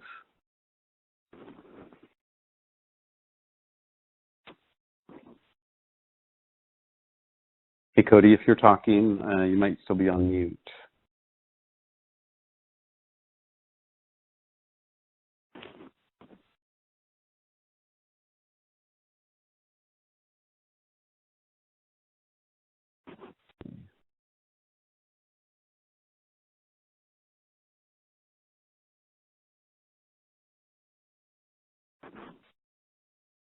Hey, Amanda, you can hear me, right? Yeah, I can hear you. Can others hear us? Okay. Yes. Yep, just fine. Okay. Okay, so maybe I'll just take questions, Brian. You know what? For now. I'm sorry. Yeah, I'm here. I'm here. I was talking with the mute button on. There you go. Okay. I turned the speaker off and turned mute. So, I didn't have too much more to add to what Amanda said, other than DLC has been working closely with Department of Energy, Environmental Quality, and ODOT since, I think, September of 2019 in response to the letter from Governor Brown to come up with an implementation plan where we're, closely coordinating work efforts. And so those talks have been ongoing and should culminate in the report to the governor's office. Just shown up here briefly in this slide is just kind of the arc of the 3 meetings that we've been doing for our commission, starting in November, giving a update on where things are at with some of our rules that we have currently on the books. A number of you were participants in the 2018 effort to update the TPR. So just giving them kind of a debrief on what that effort was and why we stopped it.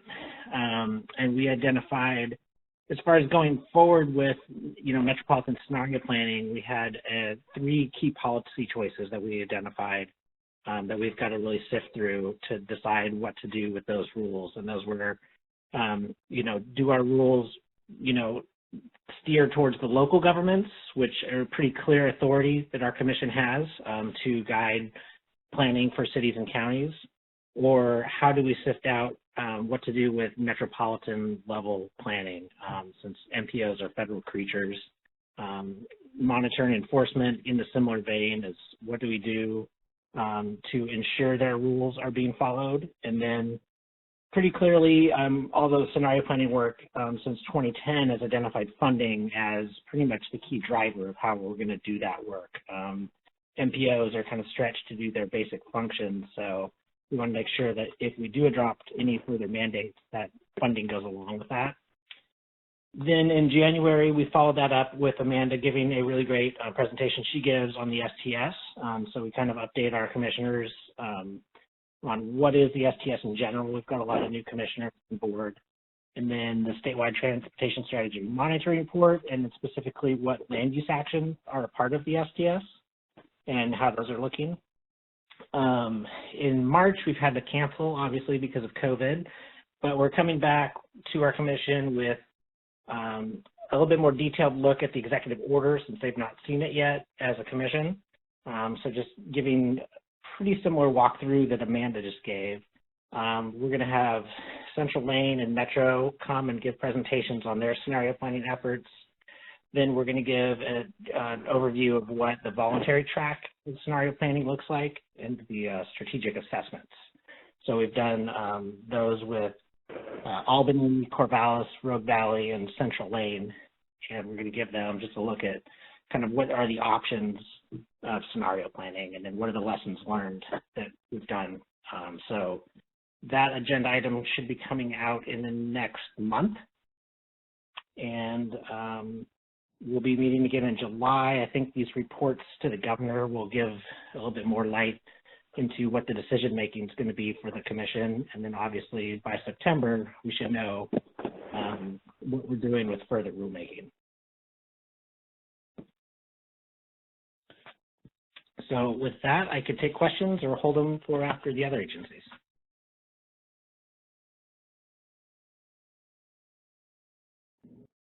Yeah, maybe we'll continue on and then hold some questions to the end, if that works.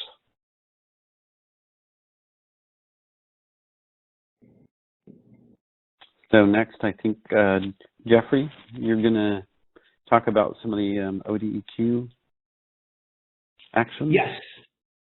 Yes, I can, to the extent that I'm allowed to, I suppose. Right. So I am just the messenger at this point in time. One of the first things that our director did upon getting the executive order was actually create a new office of greenhouse gas programs, to which a new manager was, position was created, and so that individual is really taking charge of what is going on and putting together the plans under Richard Whitman's directorship there. So again, just a messenger, and the specific directives to DEQ and our commission, there were 4 major pieces, and the first one is to actually expand our clean fuels program, and that is from its existing 10% reduction in life cycle carbon intensity of transportation fuels, and that was over a 10-year period from 2015 to 2025. So that's increased to a 20% reduction by the year 2030, and then increased again as a 25% reduction by 2035. So that was the first one. As Amanda mentioned, the cap and reduce has been talked about through the legislative process for a number of years now. And so that directive is that we reduce the emissions from Oregon's large industrial emitters, the transportation fuel suppliers, and natural gas and other fuel suppliers. So that was the second. The third one is that we will enact requirements that will reduce methane emissions from Oregon's landfills. And the fourth directive was that it's a recommitment from the governor's office, from Governor Brown, that DEQ should adopt programs and measures to achieving a 50% reduction in food waste by 2030. So, there's various other programs within the agency that are working on a couple of these. We're putting together our plan to be released by the new office by May 15th or on May 15th. So more information can certainly be shared at that point in time, I guess. The one immediate thing is that under that new office, we have just last week announced the recruitment for 7 positions within that. And so those will be, I believe, a majority of those close their recruiting, next week, and then we will be spinning up the wheels that turn to hire some of those positions, hopefully. Don't know if that means we're going to steal people from other agencies that are on this call, but and just obviously have the domino effect with things. But we'll take the best candidates as we can, I suppose. That's really kind of it. That's what I was given the clearance to share. So I'll stop there. Great. Thank you, Jeffrey. Next, I believe we have Department of Energy, Rick Wallace. Hey, Brian. Yeah, this is Rick. Hey, Rick. Primarily, I'm in the same boat as Jeffrey. I'm just kind of the messenger here. They're still working on our plan, and I'm sure they'll be telling me what I'm going to be doing later on. But I can go over what we have right now. What we know is was in the EO, and a lot of it is helping other folks. But anyway, we are directed to update energy efficiency standards for products at least to levels equivalent to the most stringent standards among West Coast jurisdictions, including grid-connected appliances. We're also asked to periodically evaluate and update those standards as practical to remain at least equivalent to West Coast jurisdictions. Then they gave us actually a list of items we need to look at. So establish and update energy efficiency standards for high CRI fluorescent lamps, computers, and computer monitors, faucets, shower heads, commercial fryers, commercial dishwashers, commercial steam cookers, residential ventilating fans, electric storage water heaters, and last but not least, portable electric spas. The rulemaking must be done by September 1, 2020, so it's got to take place fairly quickly. These standards wouldn't take effect until 1 year after the rulemaking. The remainder of the things in the EO are where we're directed to help or assist other agencies. And I think one that hasn't been mentioned yet is this next one. We're directed to cooperate with Building Codes Division, work with BCD to contract with a third-party consulting firm to assess cost implications, including long-term energy cost savings of energy efficiency building code actions, work with BCD to adopt building energy efficiency goals for 2030 for new residential and commercial construction that represent a 60% reduction from 2006 Oregon codes. So that's a pretty big step.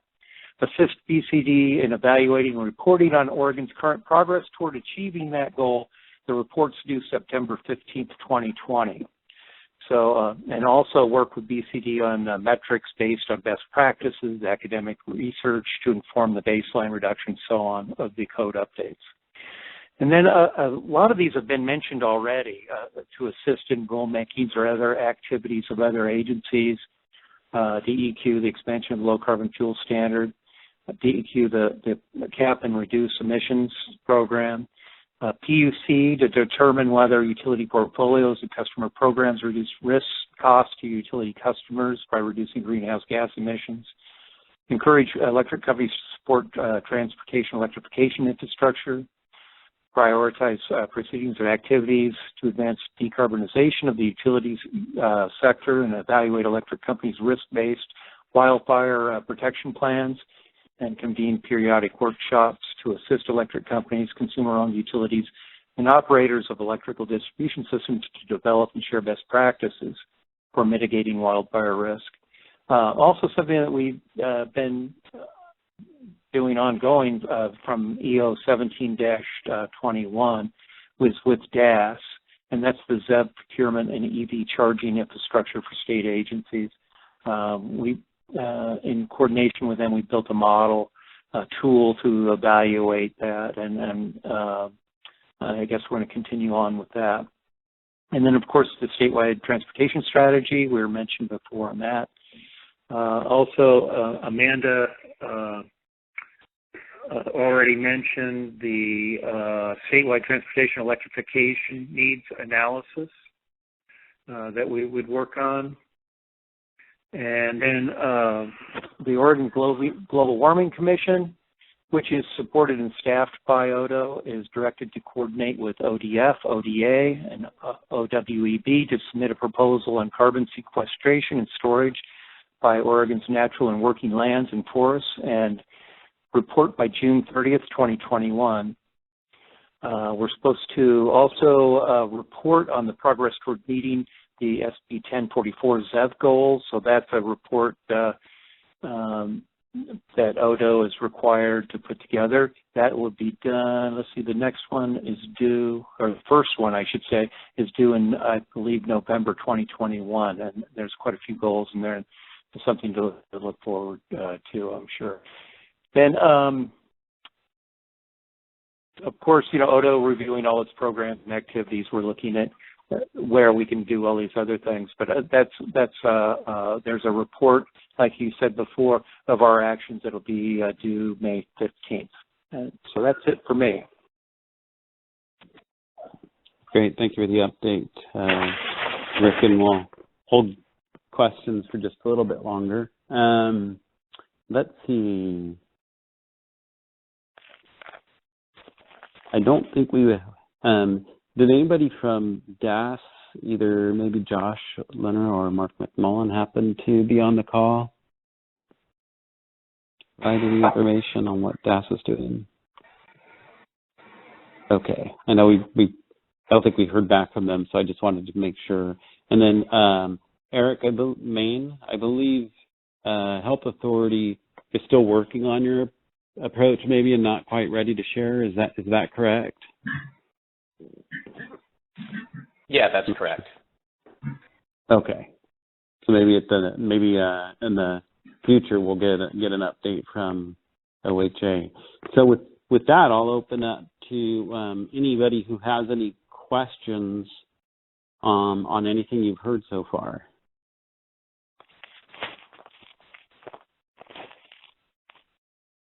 No, I know a lot of you have probably heard some of these things before, so I didn't know if maybe any of the MPO reps might have had any questions on sort of scenario planning or any of that work for either Amanda or Tara or Cody. Hey, Brian, this is Ray. Yeah, hi, Ray. Okay, just I guess a question for Amanda. When the executive order says metropolitan planning areas, is that following the federal definition, or is that a unique state use, or has it been defined? Yeah, I actually might kick this question to Cody because the LCD is going to wrestle with this in the rulemaking process. But I think just real briefly, as Cody mentioned, I think there's got to be a process to figure out within the transportation planning rule and for the planning work exactly what areas this does apply to. Is it directly to the MPOs themselves or to the jurisdictions within the MPOs? I believe the intent behind this was MPOs, not necessarily just metropolitan areas.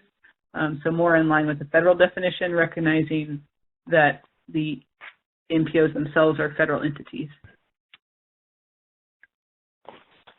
Yeah, we're not really sure what that refers to. I know that during our 2018 rulemaking effort, we really just used the MPA as the geographic kind of signifier to what cities and counties we would be talking about, since it's clear, as I mentioned earlier, that LCDC has broad authority over planning efforts of cities and counties.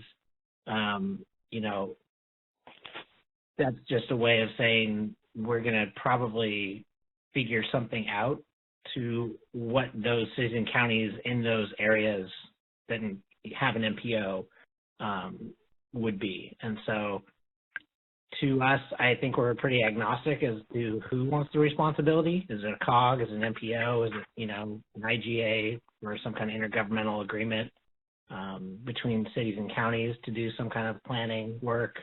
That's just something we're going to have to wrestle with.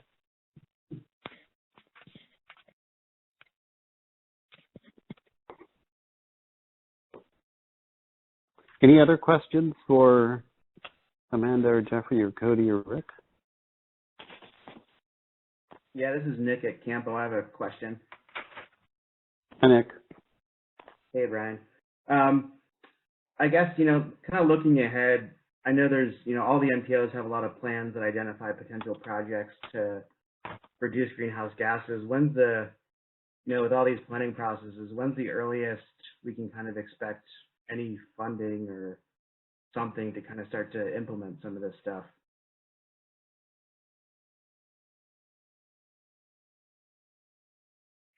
So this is Amanda. For you, Amanda. Yeah, I'll partially answer, and then certainly Cody can add on to it. So one of the requirements of the executive order is for ODOT and DLCD to identify the technical support and financial support needed for local areas to do this work. So recognizing that it can't be an unfunded mandate. So we're going to go through a process over the next 6 months to identify potential opportunities or flag where we need more funding to support the efforts. And so then we'll have to see after that what time frame we can actually execute some of the work. My personal recommendation is not to do the GHG planning work until after the transportation planning rule is updated.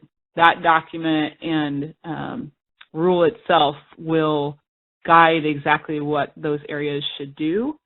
So until that's done, and Cody can speak better to the time frame on that, I think that's the point at which we look for making sure funding is available and starting to work with the various areas to support their efforts. I guess just a follow-up question for you. Nick, were you talking about the money to do the planning-related efforts or to actually construct the projects or implement the projects? Yeah, so for example, Campo just went through the existing TPR language to set some, reduction goals and come up with some alternative measures. And if other regions are going to go through that, that's great. But I guess I'm wondering if we already have a plan that fits most of the requirements. When there's going to be some opportunities for funding. Is it going to be not till 2024 when we get the new STIP, or is it going to be sooner than that? I know I guess my policy board has a lot of ambition to kind of move pretty quick on this stuff, so I'm just kind of asking for their behalf. As far as the planning rules themselves, that's not determined yet, so I couldn't tell you when those rules are going to be laid out, but it's definitely a year-long process once rulemaking is convened. That takes a while. So I would say that, the best, well, I don't know, depending on where you sit on this stuff, the best or worst case scenario would be somewhere late, 21, before anything could reasonably be adopted from our commission.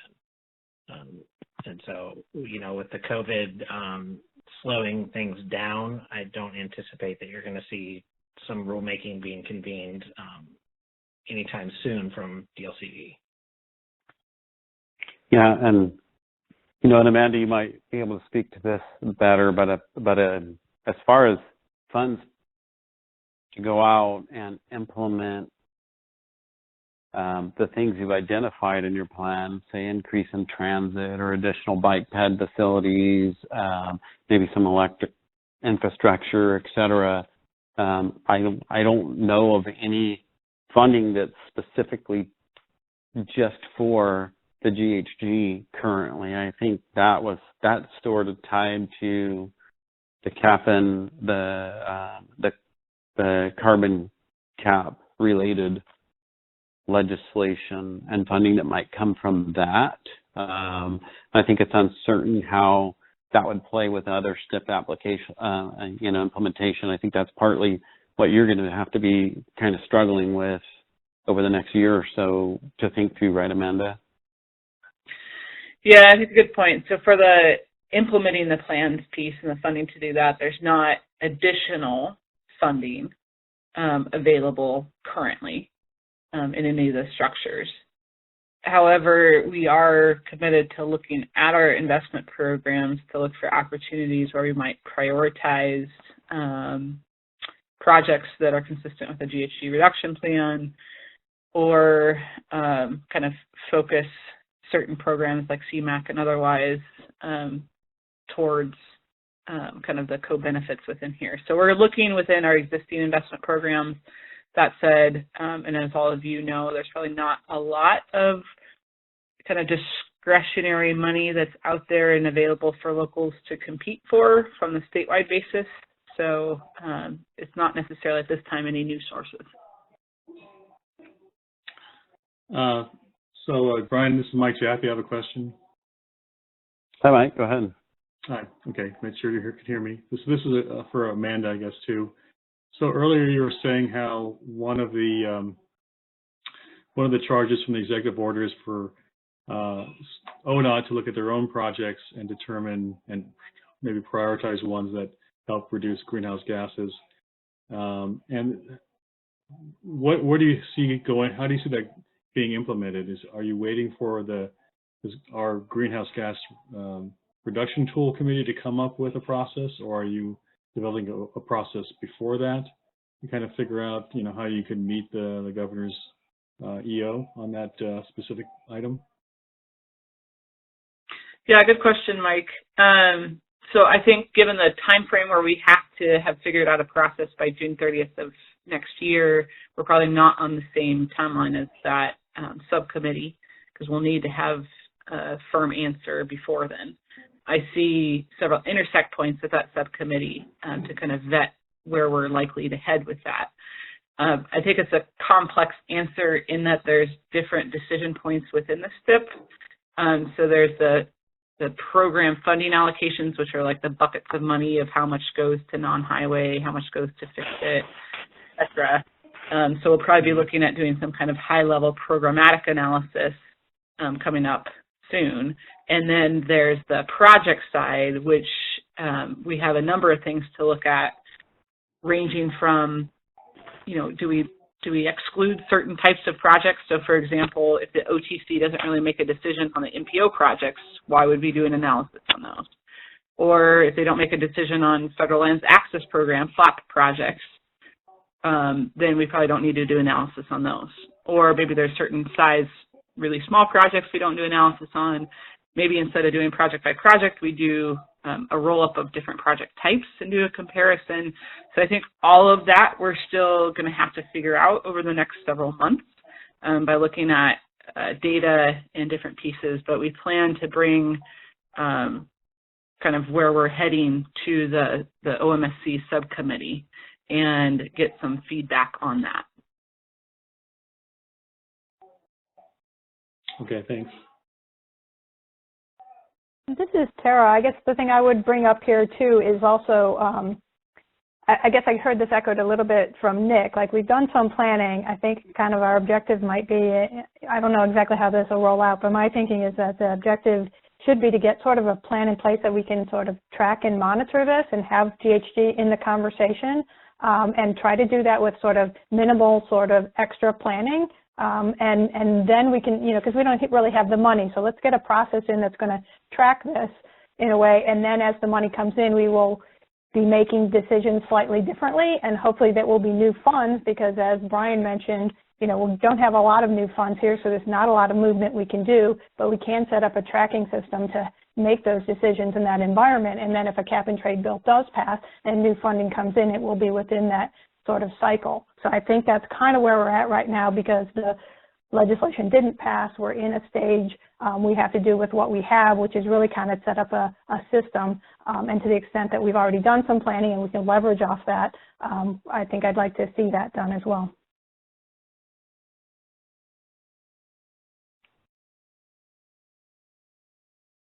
Great, thanks. Any other questions?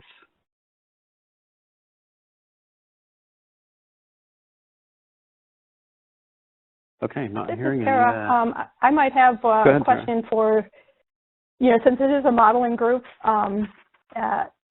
forum here, certainly some of the stuff we've just been talking about in terms of the STIP and some of the scenario planning and so forth is very germane, but wondering for DOE, DEQ, what do you see as maybe some analysis or modeling needs that you might look to the OMSC for?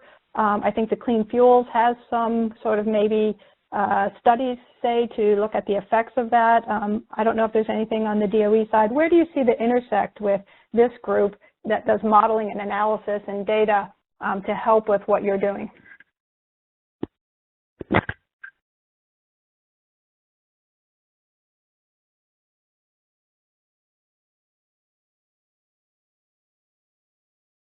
Jeff, maybe you could start off with the Clean Fuels program and what's required there for looking at the impacts.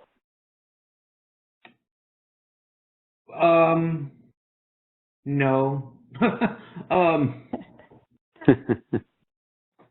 No, I don't know what the connection would be, to this group, to us as the OMSC. I don't know what the connections are at this point in time yet.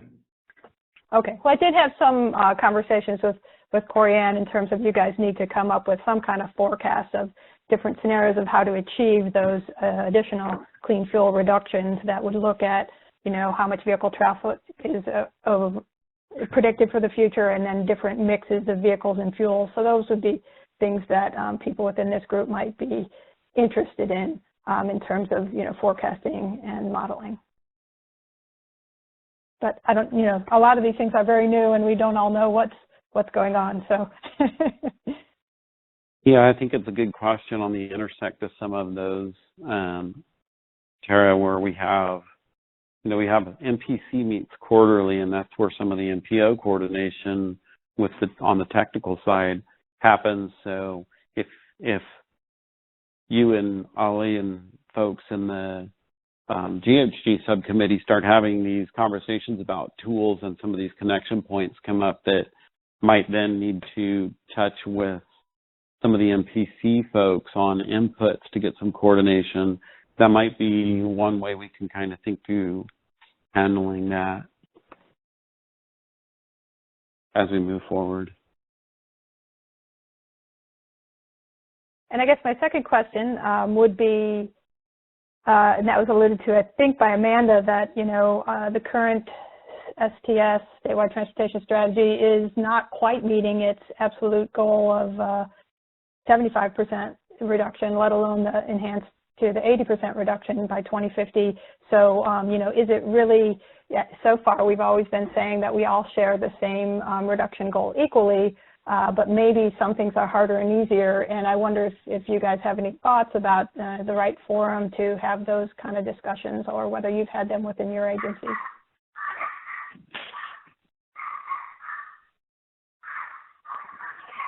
By those questions, you're asking kind of the sector overall, whether every sector should have the same 80% reduction goal or not. Is that right? Kind of what you're asking? Yeah.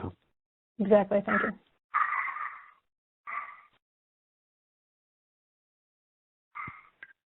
Well, the dog thinks so. Yeah, I'm not hearing much. I think that's probably something that'll be a conversation that continues with the four agencies certainly moving forward, Tara, and would be something good to keep this committee plugged into to know if that's going to change somehow. Okay, so it looks like we're just about right on time. So again, thank you to Amanda and Jeffrey and Cody and Rick for sharing that information, and it'll be interesting to check in over the course of the next couple of years to see how that's doing. So just a note, somebody has a dog barking in the background that we can hear. Brian, I think it's someone that is on the phone. It's not through a computer mic. So if you're on the phone, please please mute your phone. Yeah, thank you. Okay, so next up, so for anyone who joined the call a little bit late, we were ahead of schedule, so we moved the RIDIS tools up. So we're right on schedule to go to the metro regional congestion pricing. But before that, I think that we were going to lead into that with a quick update by Chris on the travel survey committee. Hey, Brian, if it pleases the chair, could I save the TSS update until the the roundtable member reports? I think it would flow better that way. Yes, that's perfect. Great. Okay. So if you want to jump right in, you and Elizabeth. Is Elizabeth on the call as well? Elizabeth, I don't know if she's on the call or not, but I was planning on just walking through the presentation. Great. Okay. I think most people probably know who you are, but you might give a brief introduction of yourself, Chris. Sure, I was going to do that. So for those of you who don't know who I am, I'm Chris Johnson, and I lead the modeling and forecasting group at Portland Metro. And so we, we're the folks who run the travel model as well as the land use model there. And we, for this particular study, we're providing sort of all the modeling support and, and analytics. So Elizabeth Morales O'Hara, as I mentioned, is the project manager for this, and I think she's on the call. So hopefully if there are any questions that I can't answer, Elizabeth can certainly answer them. And this is a presentation. This is a slide deck that's going to be given or presented tomorrow to Metro's JPAC, which is sort of their MPO policy group. So with that, Carol, we can get going. So for those of you who are unaware, there is not one, not two, but there are three concurrent congestion pricing studies currently happening in the Portland region. ODOT, I'm sure some of you are aware, has been looking at congestion pricing on I-5 and I-205 for some time now. They are in phase 2 of their work, and the Metro modeling team is supporting that work as well. Portland is the city of Portland is also looking at congestion pricing, or a flavor of it, if you will. And their Portland's sort of focus is more on sort of providing mobility across, more equitable mobility, and they've got a catchy sort of acronym for their study called POEM, Pricing Options for Equitable Mobility. And then Metro has its regional congestion pricing, and that's really what I'm going to talk most about today. And sort of each of the studies sort of is looking at a different, whether it's geography or a different corridor. And I think the difference for Metro's. Oh. Not sure what's going on there. Was that a question? Somebody's. Okay, I'll just keep going. But the Metro study is really looking at pricing options across the region.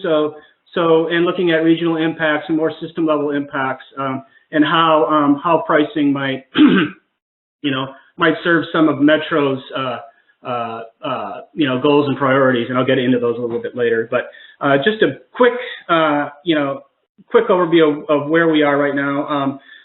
So we've got a project scope developed and goals. A consultant's been hired, and I'll talk a little bit more about that. And there's been a partner coordination agreement signed among ODOT, PBOT, and Metro, just promising to coordinate along the way and sort of not to be stepping on each other's toes and to share information and all that great stuff. So a lot of congestion pricing work happening, a lot of coordination going on right now. Next slide, please, Carol. So for those of you who are unfamiliar with sort of the term congestion pricing, it's really a strategy or a way to send signals to travelers to sort of think about the decisions they're making with respect to their travel behavior. So if you're thinking about purely roadways, congestion pricing would look at pricing those facilities or those corridors or those segments that are in the highest demand at sort of the the peak time of the day. And so you can imagine sort of what those facilities might look like. But these are really tools to manage traffic congestion, not necessarily raise revenue, although that can be an objective as well. And so the idea is to send signals to travelers to, again, think about the decisions they're making, in an effort to encourage, behavior changes, whether it's sort of shifting the time that you leave to go to work, or the time you leave work to come home, shifting modes, changing sort of where you sort of make your discretionary travels, so on and so forth. And so I think what we learned, at least with some of the phase 1 ODOT work, in terms of especially I-5, is that we've got a lot of hyper-congested conditions in this region, at least during sort of quote-unquote non-COVID time or normal times, and sort of chasing away a few folks who are using those facilities can really serve to improve the overall performance of those facilities, of those segments, lessen congestion and sort of improve sort of climate outcomes and those sorts of things. And so that was really, for me, one of the main takeaways for what congestion pricing can do as a demand sort of management strategy. Okay, Carolyn, next slide. Historically, Metro has had a number of plans that have identified congestion pricing, or the need to at least look at congestion pricing. And over the years, whether it's been the 2010 Regional Transportation Plan, the TSMO Strategic Plan in 2010, the Climate Smart Strategy, and sort of other federally mandated congestion management processes, they've all sort of identified, the potential value of congestion pricing. And most recently, this was reaffirmed in Metro's adoption of the 2018 Regional Transportation Plan, and really it recommended that Metro, that staff prioritize and take a look at reviewing sort of where congestion pricing is right now in terms of the nation and the world, and whether or not there are strategies that the Metro region, the Portland region, could adopt and incorporate and implement. So next slide. I'll just read the goal. As I noted, the overarching goal is to understand how congestion pricing might be used to help manage traffic demand, but also to help achieve climate goals at the same time, and not adversely impact safety or equity outcomes. And so there's a lot going on there, but at the highest level, this is about congestion, and then to understand, the impacts of various pricing strategies on other Metro priorities and goals. Okay, what this pricing study is looking at, this is really sort of a first look or a first cut at the potential of congestion pricing. And so we're doing at this point, a lot of modeling, a lot of research, a lot of analysis, a lot of sort of, look at what others are doing, in the nation or the world, and how they've implemented congestion pricing. And again, we're looking to identify sort of what might be some of the most effective tools and strategies, what those impacts or effects might be of those strategies, and then, how they actually sort of would perform, in our region. And I have to say, sort of as a modeler, I've been lucky to study congestion pricing for a number of years now. And in terms of achieving climate goals and congestion reduction, modeling congestion pricing is, I can say, one of the most sort of analytically satisfying pursuits that I've been sort of lucky to be involved with over the years. And so it really does, provide the potential to really move the needle on some of the climate initiatives that we have and some of the congestion initiatives that we have. And so that's just sort of my little plug for congestion pricing, sort of setting aside all the political sort of difficulties with implementing something. But Metro also has a technical advisory committee. It's called TPAC, and TPAC is really the committee that's overseeing this study and providing input and feedback on it. Okay. within the context of the work, or within the context of this study, we've identified at this point really 4 sort of high-level flavors of congestion pricing that we want to look at.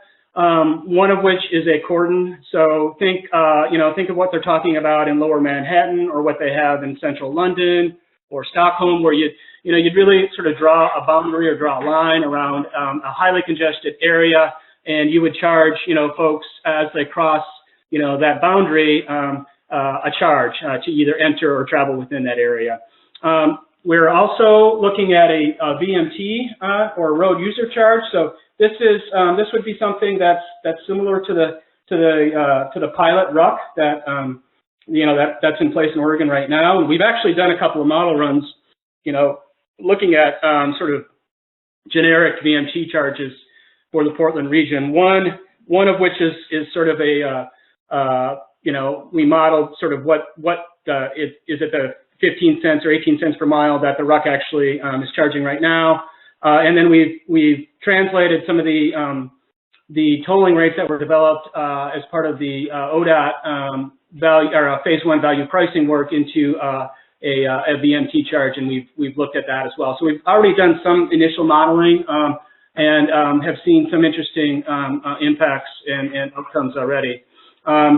A couple of the other strategies that we're going to take a look at within this study are parking charges. So looking at levying different levels of parking charges for, say, Central Portland or downtown Portland, or other sort of high use or high demand areas in the region, and then potentially looking at a sort of a system-wide system optimization scenario where we would seek to sort of minimize travel time across the region, whether it be just freeways or arterials or the entire system. And so there are a number of different flavors of congestion pricing strategies, and within each of those strategies there are variations in different flavors.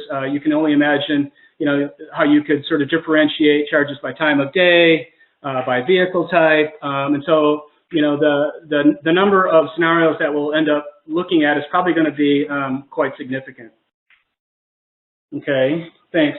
Yeah, I mentioned that this particular study is a little different, I think, than the other ones, in that while we're looking at congestion and the impacts on congestion, it's also going to be important to Metro's policymakers for us to understand the impacts across sort of the other dimensions of Metro's priorities. So equity, climate, and safety. And so we're going to be looking at the impacts across all those at the same time that we're looking at congestion. Next slide, Carol. Okay.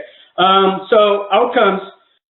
So the findings, we're looking to inform what the next steps are, and so whether or not what the policy recommendations might be for the next planning, the next RTP conversation, and then outline the next steps for further study and evaluation, how we're going to move this along to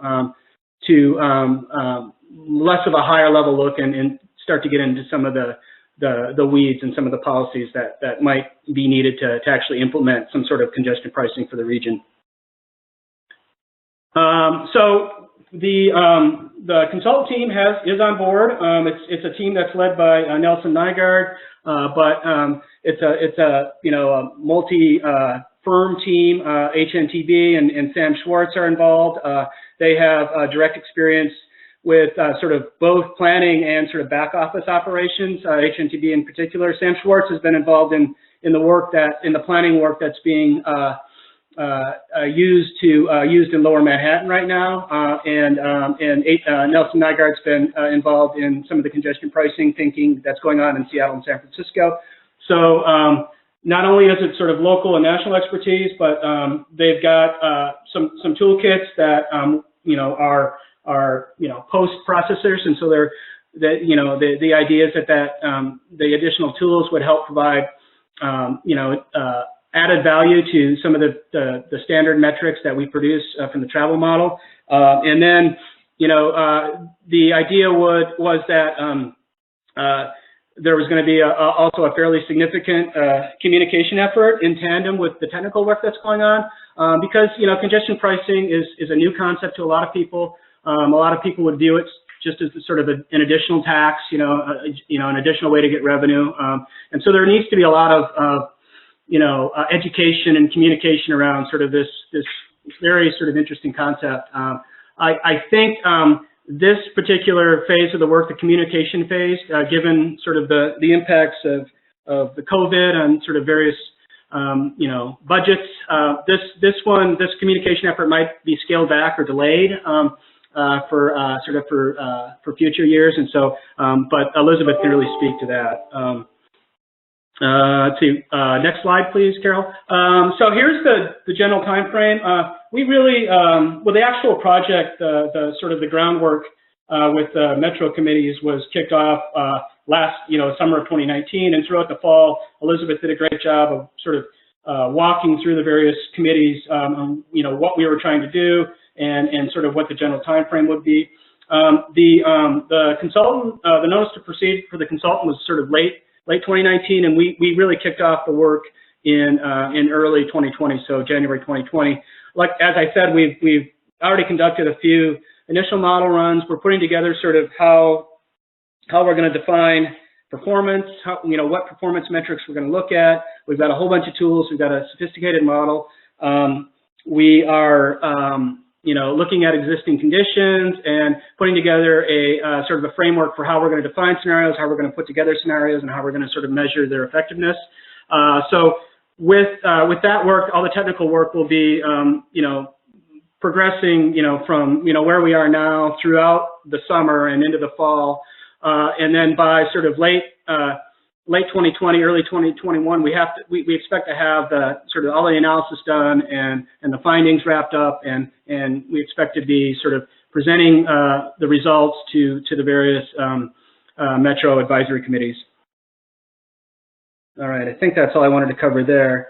Okay, this this is just a slide that reemphasized the coordination going on with the other pricing efforts, and so again, I mentioned Portland is looking at pricing options with a high priority on equity. ODOT's been looking at pricing I-205 and I-5 now for a couple of years, and so and as I said, Metro's modeling staff is intimately involved in that work, and then Metro's regional congestion pricing is sort of just getting underway. So that's that. So I think right now, this is just, like I said, this is a slide deck that's going to be given tomorrow. So we don't have Portland or we don't have ODOT here, but I wanted to end with a few minutes for questions. Chris, this is Josh Roll from ODOT Research. You mentioned that you've laid out metrics for evaluation. I'm curious what you guys settled on for equity. So, Josh, we're planning, I think, I don't have the equity metrics right in front of me right now, but we've got, it's a lot of it is geographic analysis. We've got equity metrics related to travel time savings and the benefits therein. We want to measure equity metrics as it relates to safety. So if we're pricing corridors and creating diversion onto arterial streets, we want to know where the safety impacts are, and in particular, if those impacts are in equity focus areas. Just to name a couple, we're hoping to roll out and really sort of leverage all the work we've done with our MCE tool.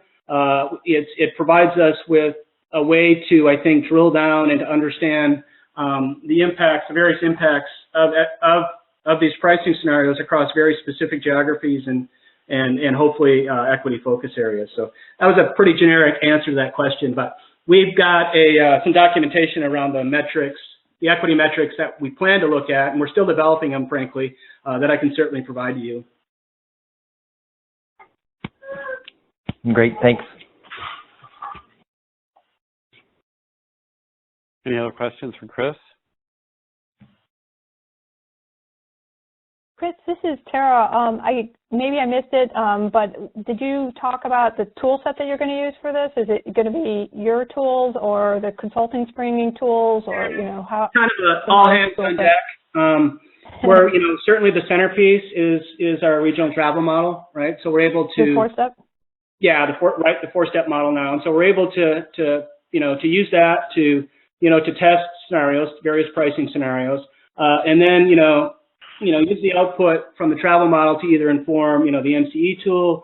I know the Sam Schwartz group has got some off model or some post processing tools that they've used elsewhere. So we hope to inform those tools with model data. We had a check-in this morning where Nelson Nygaard is asking for some model data to develop some overlay mapping, and so it's a variety of different tools that we hope to use here.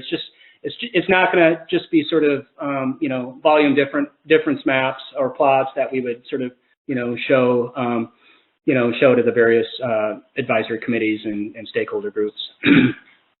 So the MCE tool, is that continuing to evolve, or because we've been seeing that on other things, and it has like the moves emission rates and so forth, but will you have additional functionality or sort of we've been with some of the ODOT work, we've been moving that along, Tara, and so we've been spending a lot more time on teasing out and validating some of the safety impacts recently, and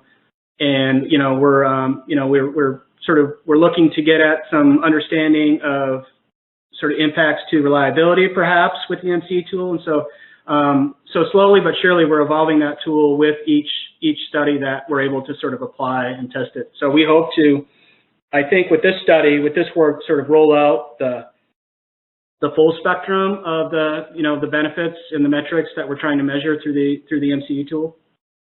Cool. And I can't emphasize enough that we're just getting started on this, and so this group, whether it's this group, the main OMSC committee, or if it's the subcommittees, the MPC committee, we'll be seeing more from us and getting more updates as we sort of work our way through the study. Keep us posted in MPC. Will do. Gordon, any additional questions for Chris?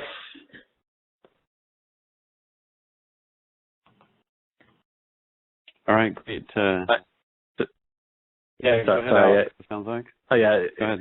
it feels like I should probably know all these, but so if I could just distinguish, so all three different efforts, are they all using, are they all doing kind of like a full modeling assessment, or are some of them more qualitative?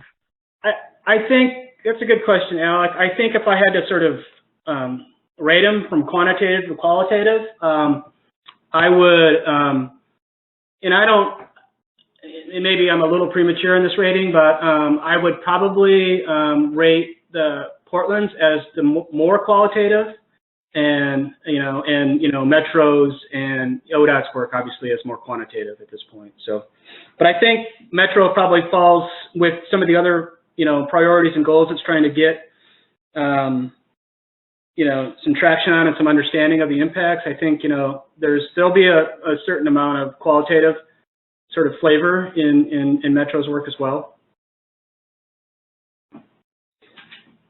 Will Metro be running some scenarios for that Poland work, or you're saying it's entirely qualitative? Oh, for the Portland work? Yeah. This is really a question for Elizabeth. I haven't been as plugged into the Portland work as she has. My general understanding is they're going to try to leverage the work that we're doing. So take the cordon option, for instance. Portland is going to have probably a fairly significant role in helping us define a cordon or a set of cordons, right? And so just given Portland's position in the region. So I think from their perspective, they're interested in that, and certainly, and they're obviously interested in sort of diversion impacts as well. So they're going to have we're going to do some modeling work for them. I think that's probably a given. It's just a little bit undetermined at this point what level of modeling we're going to do for them. Well, it's good to have them engaged at that level, just for even helping to feed your scenarios and helping to digest what that means. Yeah. Hi, can anyone hear me? Yep. Can hear you. I'm trying to talk. Oh, I have a bad echo. Do other people hear that? You just sound fine. You sound just fine from my end. Okay, well, I will ignore it. This is Elizabeth. I'm sorry, I've been trying to weigh in, but it hasn't been working. So just a quick update. So we are, as Metro, taking a really technical look. So what we're focused on is essentially the technical side of everything, but we are not going to be implementers. And Portland is focused on what things they can control. In other words, like, can they change their parking in a way that helps with equitable mobility? In other words, parking charges have come about over time without a real look at how it affects different groups and whether it gets them what they want. They're going to look at other things that are within their jurisdiction. So they have asked to be part of the study in the fact that they want to understand what cordon pricing can do in particular, but other things too. So some of our modeling is going to be shared with them. And then I just wanted to also emphasize, I think, Chris, you did a really nice job talking about our study, but one thing I keep trying to help people understand is we are trying to take the RTP direction and run. Metro Council said, go find out what can work for our region. And so we're heads down trying to do a technical analysis, but everything we're learning is that as far as equity goes, a lot of what makes something equitable when you use pricing is how you choose to spend the money that you bring in. So we'll do our best with our modeling, but knowing that some of the conclusions are going to be things like, if you wanted to make this type of congestion pricing more equitable, you would spend money on transit, or you would spend money on fixing sidewalks in this neighborhood, or you'd have discounts for certain groups. So some of it will be pretty qualitative, and some of it will be more quantitative. And I hope that answers some questions. Helpful. Yeah, I think that makes sense. Thank you. Okay, so in the interest of time, thank you, Chris, for sharing that, and thank you for chiming in on that response, Elizabeth. I appreciate it. So let's move to the last section, the good of the order. Let's lead that off with your travel survey update from your committee there, Chris. Okay, so what I want to do is just, for those who haven't been sort of in the loop on the travel survey, give a little bit of background. And then I want to float a proposal. Is Lane on the is Kelly Clark on the call? She had to leave, Chris. Okay. Well, I guess I want to float a proposal for discussion amongst some of the folks who've got, you know, an intimate stake in the travel survey. So we the travel survey subcommittee has sort of diligently put together an RFP. The idea was that the RFP would be sort of put out by Metro, and the contract would be sort of managed by Metro. Consultant services would be procured by Metro. The RFP contained a scoping phase. The idea was the RFP would seek a master contract that would, issue task orders, and the first task order would be a scoping phase. With subsequent task orders being sort of survey implementations across the state and across the MPO regions. Yeah, we got a great RFP. Everything's great there. So after we put that together, I was informed by Metro Procurement that in order for Metro to procure consultant service for planning activities using federal dollars, they needed to be certified by the FHWA. I said, okay, fine. So we started with our procurement folks along that trail. We were making progress, and in particular, we were making a lot of progress sort of just before the pandemic sort of, forced everyone into retreat. And so I'm a little concerned at this point that we're not going to be able to close the loop on the federal certification in sort of a timely manner. I think, even though, COVID's really changed travel behavior, at least right now, I don't think there's, any reason why we shouldn't be sort of, moving forward with our scoping exercise. And so the proposal I wanted to float was that we would first sort of carve out the scoping into its own sort of RFP, and sort of save the survey implementation for a subsequent RFP. It happens that Lane LCOG has certification, federal certification. They have, I think, a contractual relationship with OMPOC, one of the sort of principal funders of the scoping exercise, along with ODOT. And so my proposal, I think, from an administrative perspective, would be to have Lane Council of Governments, in particular Kelly and her folks, issue the RFP for just the scoping, in the interests of sort of moving the scoping work along, and then, presumably, when the scoping work concluded, we would have, the idea would be we would have a survey instrument that we could then sort of implement. While we would be doing the scoping work, my proposal is, for Metro to, continue to get federal certification, and then we would be in a position to release the RFP for the actual survey. And so that's why I was hoping Kelly, would be on the phone here to discuss that. Carol and I think, have discussed this in general. And if Becky and Brian are still on the phone, I'd be curious to hear, your reaction to, to this.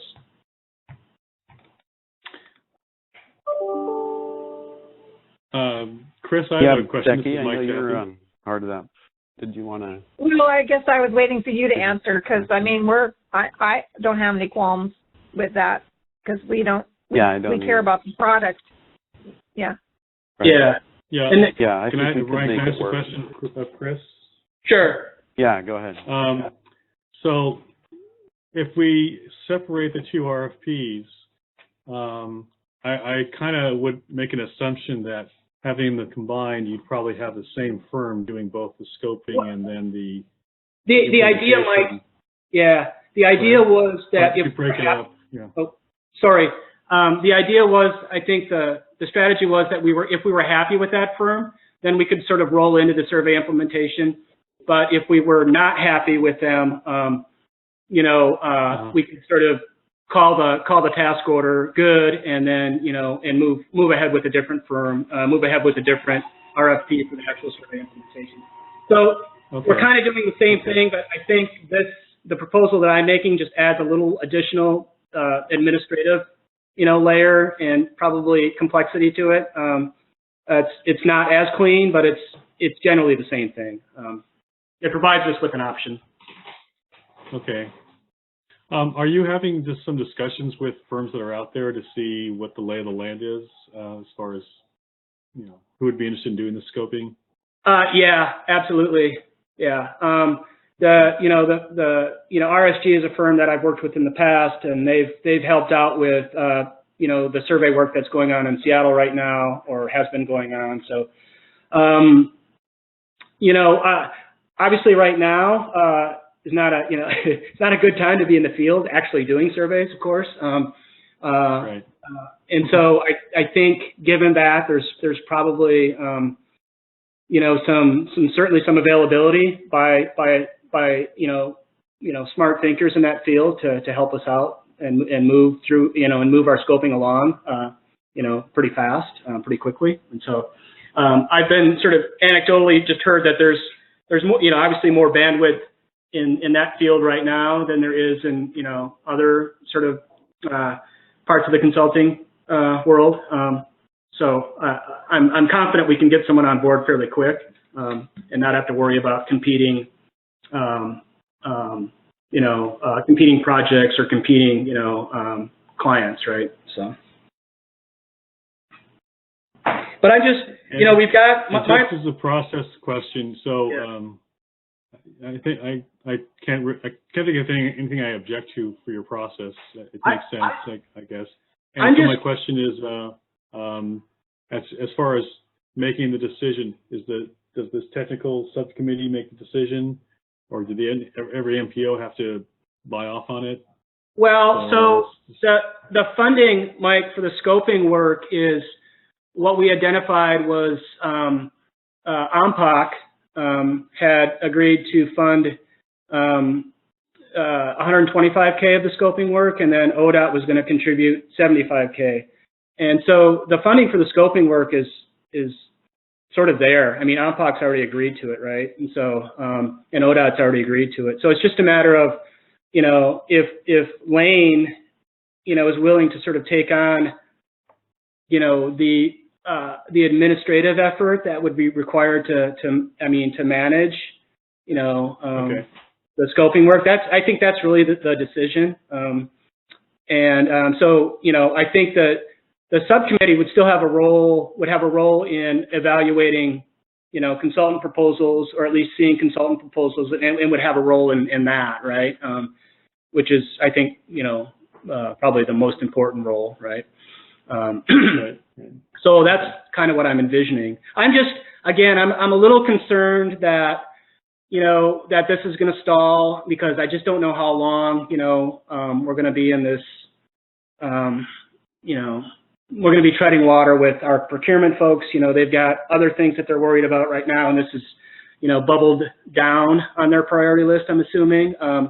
You know, ODOT's certainly supportive of us getting federal certification, but, you know, it's not something that, again, is probably high on their priority list either. But I mean, like I said, we had a lot of momentum prior to the COVID impact, but I'm worried that stalled, and that's going to create some downstream problems for us with respect to funding. And so I'd really like to see this move along. And if Kelly's willing, then I'll provide all the support, you know, sort of the decision support that she needs. Okay. No, it sounds reasonable to me. Thank you. Yeah, so I'm hearing people say it seems reasonable, and then you'll probably just need to check back in with Kelly. I meant to have a conversation with Kelly directly before this, and I was kind of hoping to do that, but we weren't able to link up. So so I think maybe next steps for me, I need to jump off at 4, would be for me and Becky and Carol and sort of Kelly to talk amongst us 4, and then we can communicate something with the subcommittee. Yeah, that sounds like a good approach, Chris. Chris. Okay. Sure. Mark, was it Mark Harrington? Yes, Chris. Mark. Oh, yeah. What's your now, if you were to move with Lane in terms of moving us forward, what's your timing look like for putting an RFP out? Well, the draft RFP is there. I just need to strip out, like I said, all the references to the survey implementation, to the subsequent task orders. And so it's really, I mean, that's why I need to have a conversation with Kelly to kind of get a sense of what her bandwidth is for issuing something like this. Like I said, they've already gone through the certification process, and so they're ready to go, right? So Chris, why don't I help you get a meeting together with Becky and Kelly, and after that we can send a note out to the travel survey subcommittee about what's happening and timelines. Okay. Yeah, because I'm just trying to wrap my head around a obligation for federal funds for ourselves. When I'll probably just move forward with it. It might actually end up being better if it's split. Because I should have obligation before the RFP for the actual survey goes out. Yeah, it's sort of, you know, I've always looked at it, you know, with sort of an option to buy, right? I guess, just, you know, if you're happy with your consultant that's done the scoping, then you can just move ahead. And so you have that, and without sort of issuing another RFP, right? So, but I think sort of given where we are now, moving ahead with the scoping is critical. And there's really no reason why we need to wait on that. So. Right. So it sounds like the plan of attack, like Carol mentioned, was to proceed with it and then check in with the travel survey committee, which I think includes Mark and other folks, and you guys can finalize the approach on it. Yeah. Okay. So I know it's in the interest of time, we're almost it's almost 4, so we need to wrap up. Carol, should we just jump to the items for the next meeting then? Yeah, I think that would be great. And if anyone has any ideas to shout out now, that would be great. And if not, feed them in through email and for the agenda well, it says April, it's actually October 2020. Right. Sorry. Okay, so any ideas for the next meeting for Carol? Again, like she mentioned, you can just email her and or me any ideas you might have. All right, with that, I think, it looks like we had quite a few people. I appreciate everybody staying on mute. I think not too many glitches for an online meeting, so I appreciate that, and thank you all the presenters and subcommittee chairs for your time on this. Carol, anything else in closing from you? I can't think of anything except that if you are online, before logging off, if you could check your bubble and just make sure it has your name in it, then we'll be able to have an accurate attendance for the record. Otherwise, we're good to go. All right, great. Thank you. Hope everybody stays healthy. I'll talk to you later. Bye-bye. Bye, everybody.